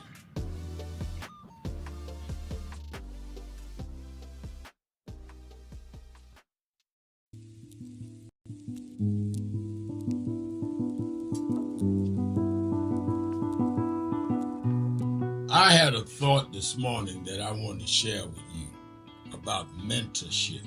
I am able to do a lot of what I do because I had great mentors, but there are correct ways and incorrect ways to mentor people, in my opinion. I was mentored as a boy preacher by Bishop F.D. Washington, one of the great Pentecostal preachers of his time. Then Reverend William Jones, who became my pastor after Bishop Washington died, who was unquestionably in the top 5 black church ministers, theologians. Reverend Jesse Jackson, who I started my activism under his leadership, he and Reverend Jones. And I learned politics directly as a youth director from Shirley Chisholm. So even though I didn't finish college, I had the most unique education in the world from being exposed to giants. But the one thing I learned is as I grew older and people started coming younger than me and wanted me to teach and mentor them, the magic of the mentors I had is they did not want me to be their clone. They wanted me to learn things from them and use my own gifts and talents in my own unique way and let me do things on my own, because they knew that if I flopped in some things, it would teach me for the other things. They'll come and help me once I was down, but they were not going to have me avoid being down. And they were not going to impose themselves on me. Why am I saying that? Because too many mentors want clones, and too many mentees want their mentors to put them on a pedestal. Oh, so-and-so didn't do this for me. Oh, so-and-so didn't open doors for me. If they got to open doors for you, it may mean that they knew you weren't ready to go through those doors. Their job is to prepare you. Your job is to develop your own skills, your own unique ways. And I don't care if it's my daughters, who both have come into their own, or anyone else. I'm not a talent agent. I did not form National Action Network to give people their step up. I formed it to fight for justice for everybody. If talented people get in, it's my job to invest and give them a platform. It's their job to get on the platform and perform and show their ability. Sitting with me today in the office as I talk about it is one of my mentees, Reverend Stephen Marshall. Now, Stephen, you just came around us when you were how old? 11 years old. 11 years old. You just turned 40 and now you're called to the ministry? Yes, sir. And what do you do in National Action Network? I formulate policies, lead in various regions, but most importantly, I senior advisor to you on all things from social justice strategies, politics, intergovernmental affairs, you name it, community organizing, all of that stuff. And I could go through scores of others. My daughter started Huddle. They got Huddles now, which is for young people to meet once a week all over the country. I just saw the video from the Las Vegas National Action Network chapter. Now, when you decided to preach, did I ever tell you to become a preacher? Not one time. Who called you to preach? The Lord. All right. And did I say go to this school or that school? No, sir. Did I open this door, that door? Did I tell you be ready when the doors open? Always be ready and prepared. And that's what I'm saying. Get you some young people than you that you can help along the way. But don't be their talent agent. Their talent must speak for themselves. And anybody that grumbles with you about so-and-so didn't do something for them, maybe it's because they didn't feel you were ready, or that they felt if they did it, you wouldn't do it on your own. But we all don't live forever. I want the next generation to speak of me, of National Action Network, and others, the way I speak of Reverend Jones and Bishop Washington and Shirley Chisholm and Reverend Jackson. But I just don't want young people to feel that somebody ought to give them the reins of leadership or give them the reins of business or whatever it is you're in. You need to learn from their journey, get the pearls of wisdom from them, but don't have them do for you, because then it means you can't do it for yourself.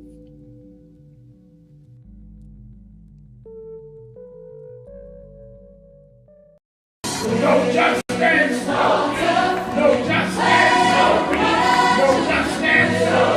What do we want? What do we want? We are the sons and the daughters. We gotta stand up and make it loud. Just like our God told the Pharaoh, let my people go, go. We are a new generation from the ones who have come before. He's calling us into freedom. Let my people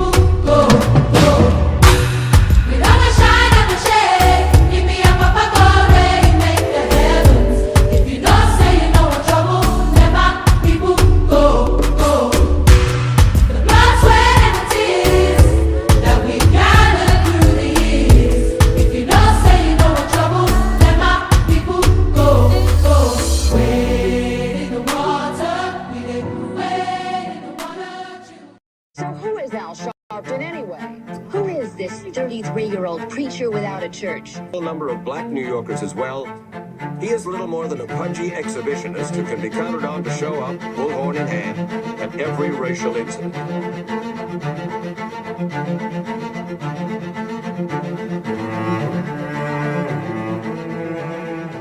I often quote Mark Twain saying, the two most important moments in life is the moment you are born and the moment you find out why you were born. I had a very troubling conversation the other day that prompted me to do this little video. Young man that I've known a while came to me and he was crushed. I mean, really crushed, because people were criticizing his work. He's in the ministry, but he's also an actor. And he said he couldn't understand why people were jumping all over, criticizing him, trying to find scandalous and derogatory things about him. And I told him, I said, you know, you very young. You don't know the road I've traveled.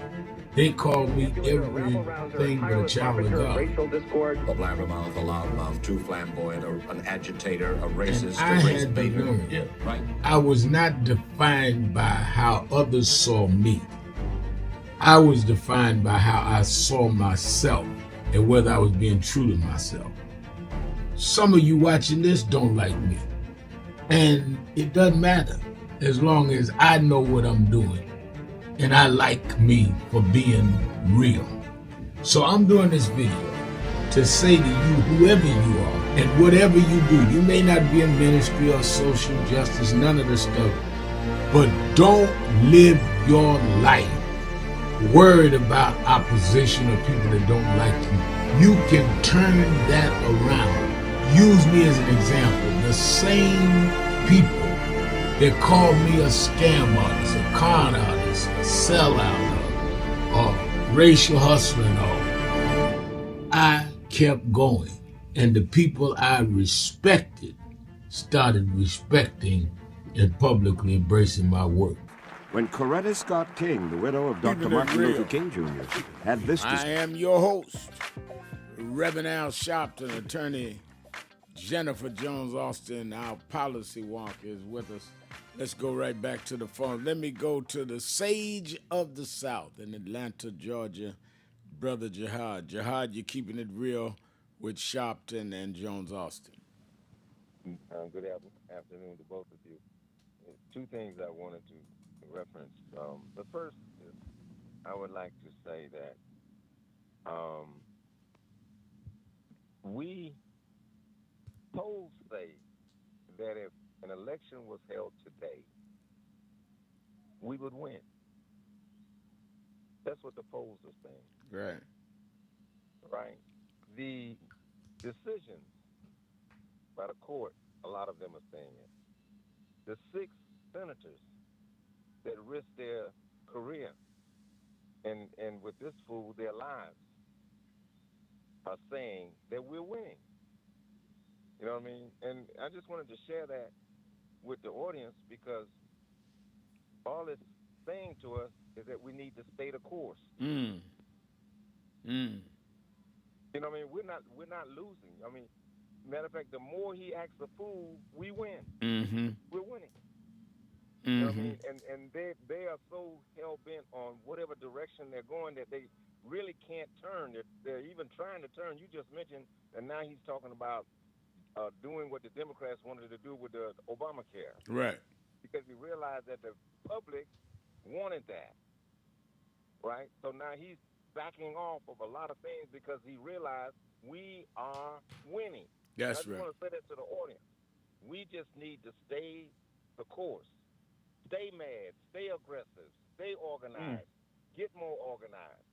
You understand what I'm saying, Reverend Al? That's right. We can't judge our feeling based upon him.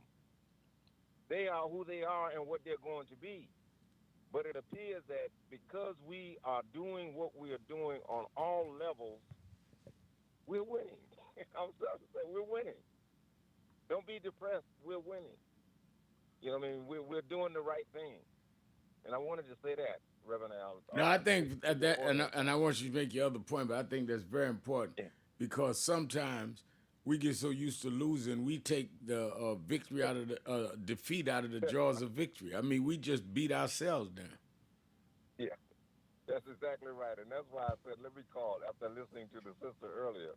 You know, and I just want to offer some solace to her that, sister, we're winning. Stay mad, though. Stay angry. Right. Stay dissatisfied because that's what makes us do what we do. Right. But recognize also that you're gaining and that you're winning, that you're being victorious, that it's coming by steps.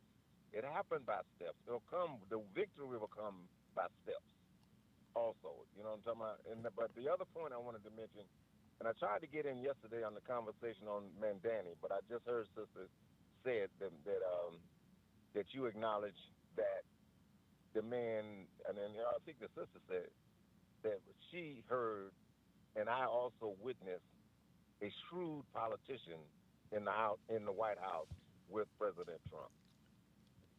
I don't know what people expected, a fist fight.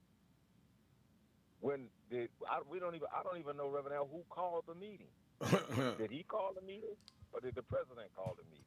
I don't know. I know that Mandani said in answering a question whether or not he would meet with the president. He said, "Of course, I'm the mayor-elect. I would meet with him."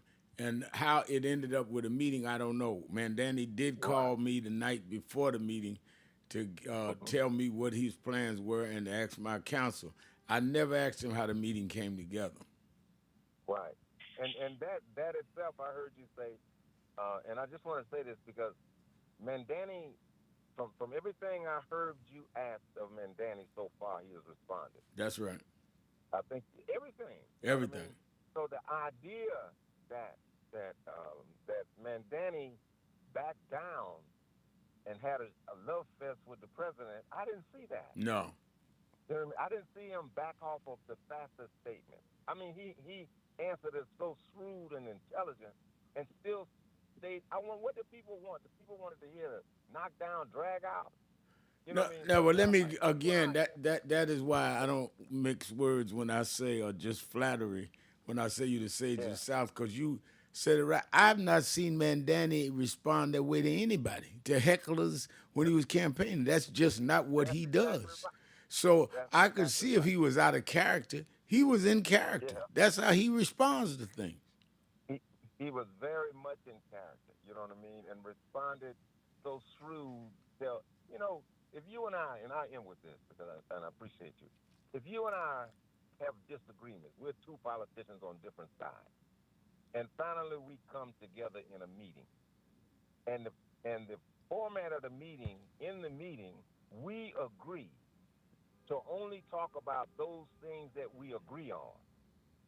Then why would I come out in the after meeting after we agreed and we talked about the things that we agreed on, and the people are hearing that we agreed on affordability, we agreed that New York should do this, New York should do that. It seemed to me that Trump agreed with everything Mandani said. Right. And Mandani didn't back down not one bit. So I wouldn't expect for the White House, for the rooms to have chairs being thrown and you said this during the election and you did this, and I already agree with you in the other meeting that we are going to talk specifically about those things we agree on. It just makes common sense that particular atmosphere that came out of that meeting should come out of it because they agreed ahead of time on what they were going to talk about. That's right. And I think that's wisdom. It showed he is equipped to be mayor of the largest city in the country. 1,000%. And we should give him our support and give him our backing and then also you can disagree with people, but when they do something positive, you could agree with it. That's right. That don't mean that you abandon what you disagree with them about. You know what I mean? The things that they do against you, especially in the political arena. You know what I mean? If somebody's trying to waver or come along with you, and then you go back and say, "No, you this and you that, you this," that ain't what we talking about. I still disagree with Trump on many things. Right. But if he's going to say that I'm going to put my office behind making New York affordable and I'm going to adopt these programs or I want to do this and blah, blah, I said, okay, good. Right. Let's live up to it. That's right. Reverend Al, I appreciate you. All right, thank you. And always your wisdom is most appreciated. And I think, Jenny, that's all we're saying. And you and I talked all the way through this before and after he called me before and after he met, that the Mm-hmm. bottom line is no one worked harder on the inequities in this city and in the state, really, than you have. And if he can deal with those inequities and bring some equality That's right. and quality of life, then that's what we want. A shouting match don't help us. No, not at all. And especially when you know that a shouting match is what Donald Trump wants. He wants to fight with you. He wants to, he wants to be, to play protagonist, antagonist. He wants you to like get riled up so he can come back at you. He doesn't know how to handle somebody who's cool and calm and clear. And essentially somebody who does not waver in their beliefs, their fundamental beliefs. He can't hang with that. And that's, I think, a little bit of what we saw there. And what, I'll tell you, I was one of those people, I was anxious about him going to meet with Donald Trump, not because I thought that Donald Trump would co-opt him in any way or that he would cower to Donald Trump, but rather because of how Mamdani has conducted himself over the course of the campaign and in the days since he's won. He's at every turn demonstrated civility, even when people were saying the most ugly and heinous things about him. And so I was concerned that he might get in there with somebody who likes to rattle people's cages and make them appear small when he gets them in the Oval Office. And I think what we saw in some ways more than we've seen with many politicians over the last several years, is somebody who stood his ground, Right. who believes in what he says, and he's not going to waver from it. And I think that's kind of refreshing. He kept talking about affordability. He talked about why he believes that fascism is at play right now. He backed it up. He didn't waver in that. When a reporter asked about the Palestinian war, and suggested that he said that America was responsible for Palestinians dying. He came back and he said, that's not what I said. I said Israel is, but that America is helping to fund the war. And I don't believe that New Yorkers want their taxpayer dollars to go to the killing of Palestinians. Like, he stood there in the White House. What more do you want than somebody who's willing to be able to stand there with Trump and speak his truth? That's right. Let's take our break. We'll be right back. More of you, 1-877-532-5797, 1-877-532-5797. Sharpton, keeping it real. Jones Austin, be right back.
Knew love like this before, 'cause I never knew love like this before. Sounds so good. That was beautiful. Thank you, everyone. I am humbled and grateful to be here with you tonight. I love you too. I love you too. It seems like I've known Reverend Al Sharpton all my life. My mom was such a fan of his, and I've seen him through my life in LA at MCA Records when I was there. He'd come through, you know, and get those people straight about our contracts and talk about that. And I haven't been honored a lot. Maybe this is my second time, and I'm 68 years old.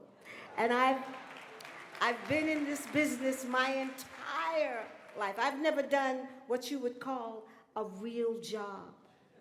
But I am truly honored, and I'm thankful, and I love us. I love my black people.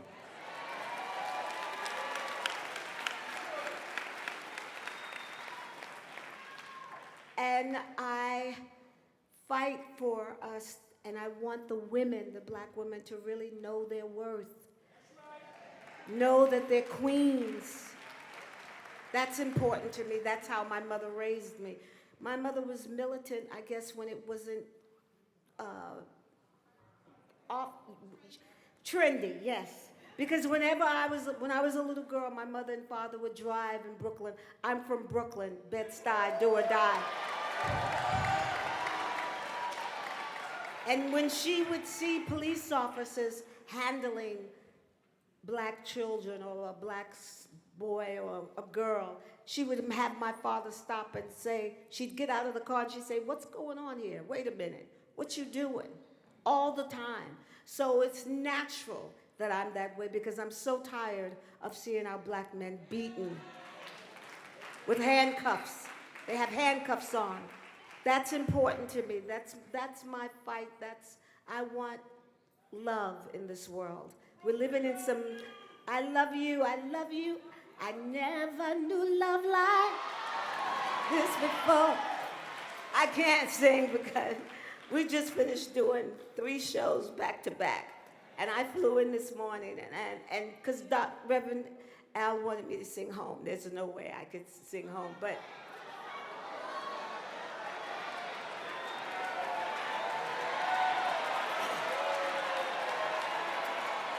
okay.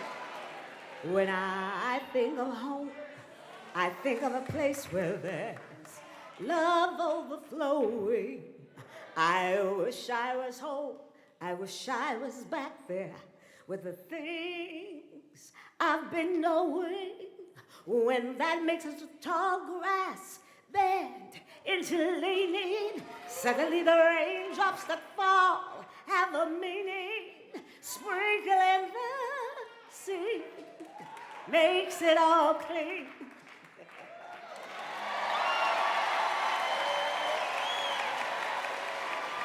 But thank you. Happy birthday to you. Happy birthday. I love you with my life. Stephanie Mills.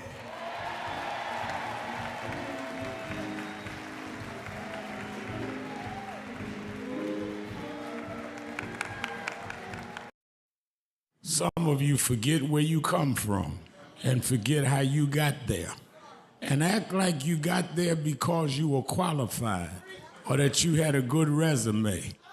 But some of us had to pay a price for your resume to even be read. Some of us had to take nights in jails and licks upside the head or shut out of boardrooms like Byron so you could walk down red carpets and act like you got there by yourself. So I received this award with a special place in my heart and on my shelf because I'm getting it from a freedom fighter who never forgot where he came from and how he got there.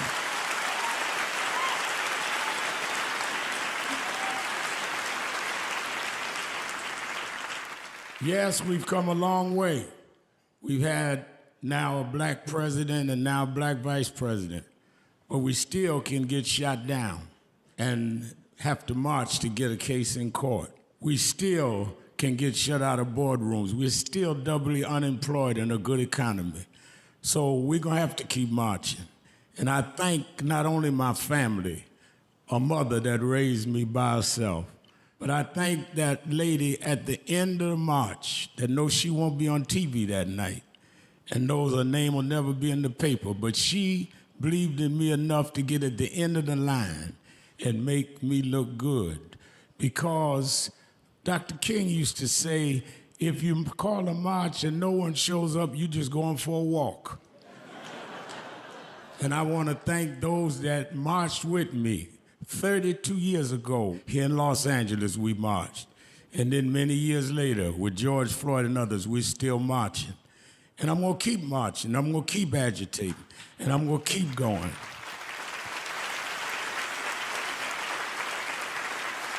Until we don't have to do it anymore. Eddie, known you a long time. Mariah, Chris, and your kids. And I promise you this. Al Sharpton, Attorney Jennifer Jones Austin is our co-host. Don't forget Politics Nation with Al Sharpton. I've been calling people on their Thanksgiving Eve saying, I know you're cooking, but I need you on the show Saturday.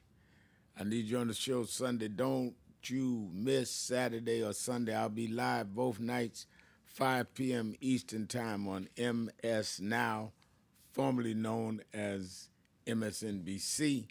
And we're going to deal deep into these issues, and you need to be informed. If you still have family that is there, or friends, let them watch the show with you.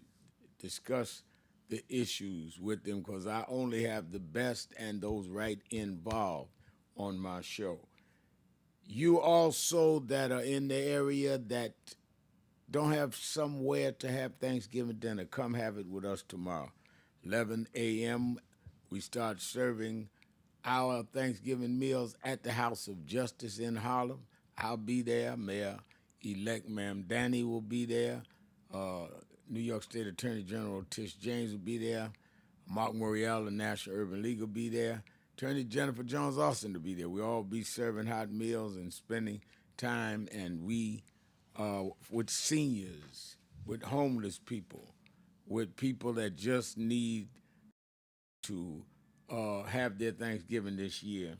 And we want you to be with us 11 o'clock on, and then I'm going to run out and go to Brooklyn for 1 o'clock. We'll be serving in Brooklyn, same idea, the homeless, the seniors, and others. And we'll be serving there at the, I'm trying to get the exact address. Okay, at the John Wesley United Methodist Church. That's where we're going, 1 o'clock, 260 Quincy Street in the borough of Brooklyn. So I'm doing 2 boroughs tomorrow. I did Newark and Harlem yesterday, giving out turkeys. We must have gave out over 1,000 turkeys yesterday, but these are cooked meals. Jenny, give me your 2 most memorable Thanksgiving days.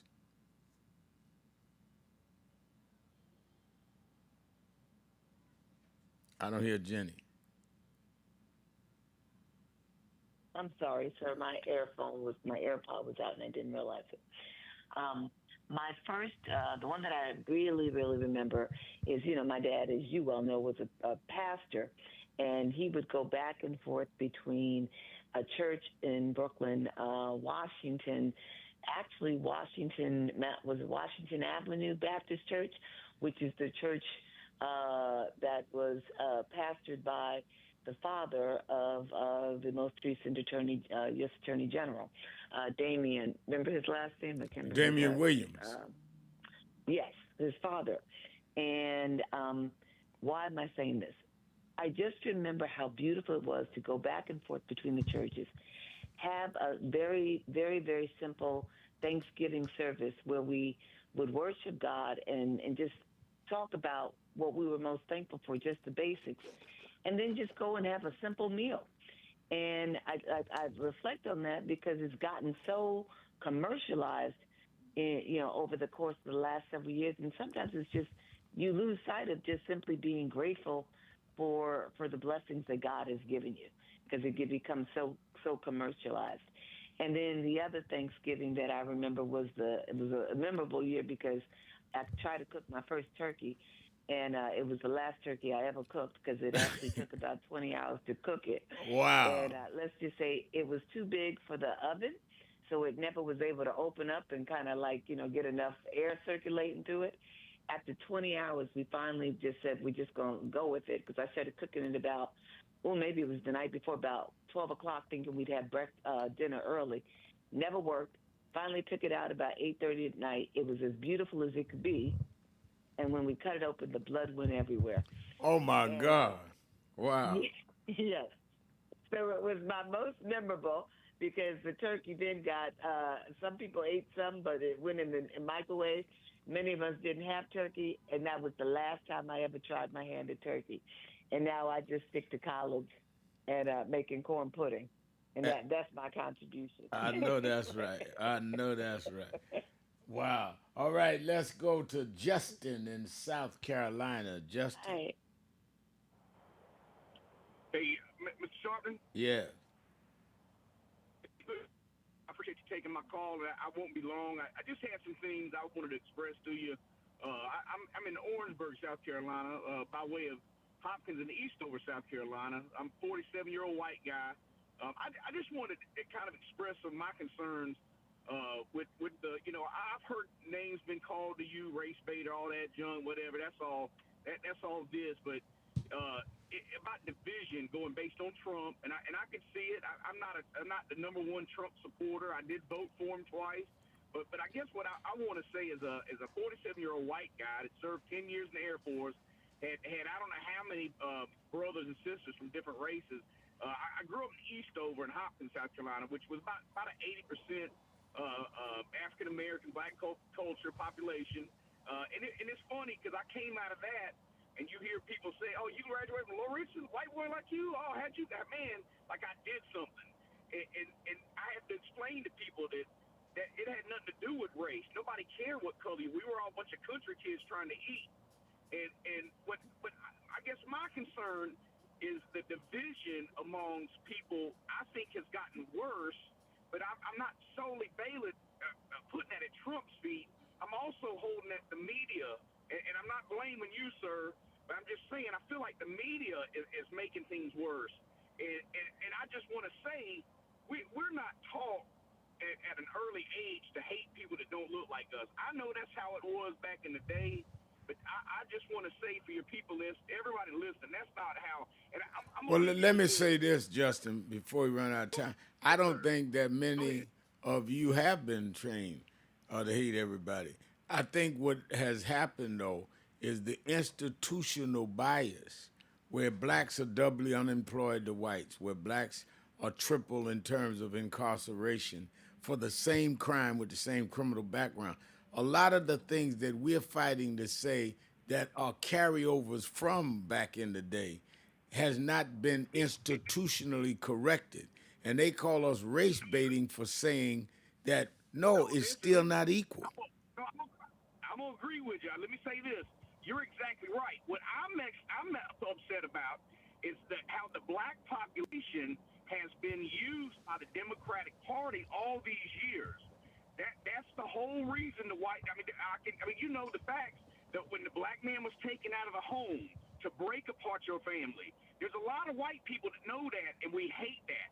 We hate seeing 70 and 80-year-old people that fought for your rights, which you should have had, being disrespected by these young people. So that's what I tell my little girl. I agree with you on all of that. Everything you just said. It's a culture thing. It's Right. a culture thing. It's a culture thing. It's a culture thing, but it also is still institutional. Whether someone agrees with me or not, if you have an institutional bias that the president and the Congress, Democrat and Republican, won't deal with, that's why people like me have to say what we have to say. And it makes us controversial in some areas, but it needs to be said. But I appreciate the spirit in which you called. You end our show for today. This is a good Thanksgiving ending, and bless you for your call. Let me thank Attorney Jennifer Jones-Austin. Let me thank all of you that called in, listened in, you that called in and couldn't get through, but hung in there anyhow. Remember, whatever you do, however you feel, happy Thanksgiving, first of all. Remember, whatever you do, wherever you go for Thanksgiving, and however you feel, Tell somebody, tell the family, tell the friends, tell folks with you on Thanksgiving Day. You got to keep it real. Keep it real. Keep it real. I'll talk to you Friday.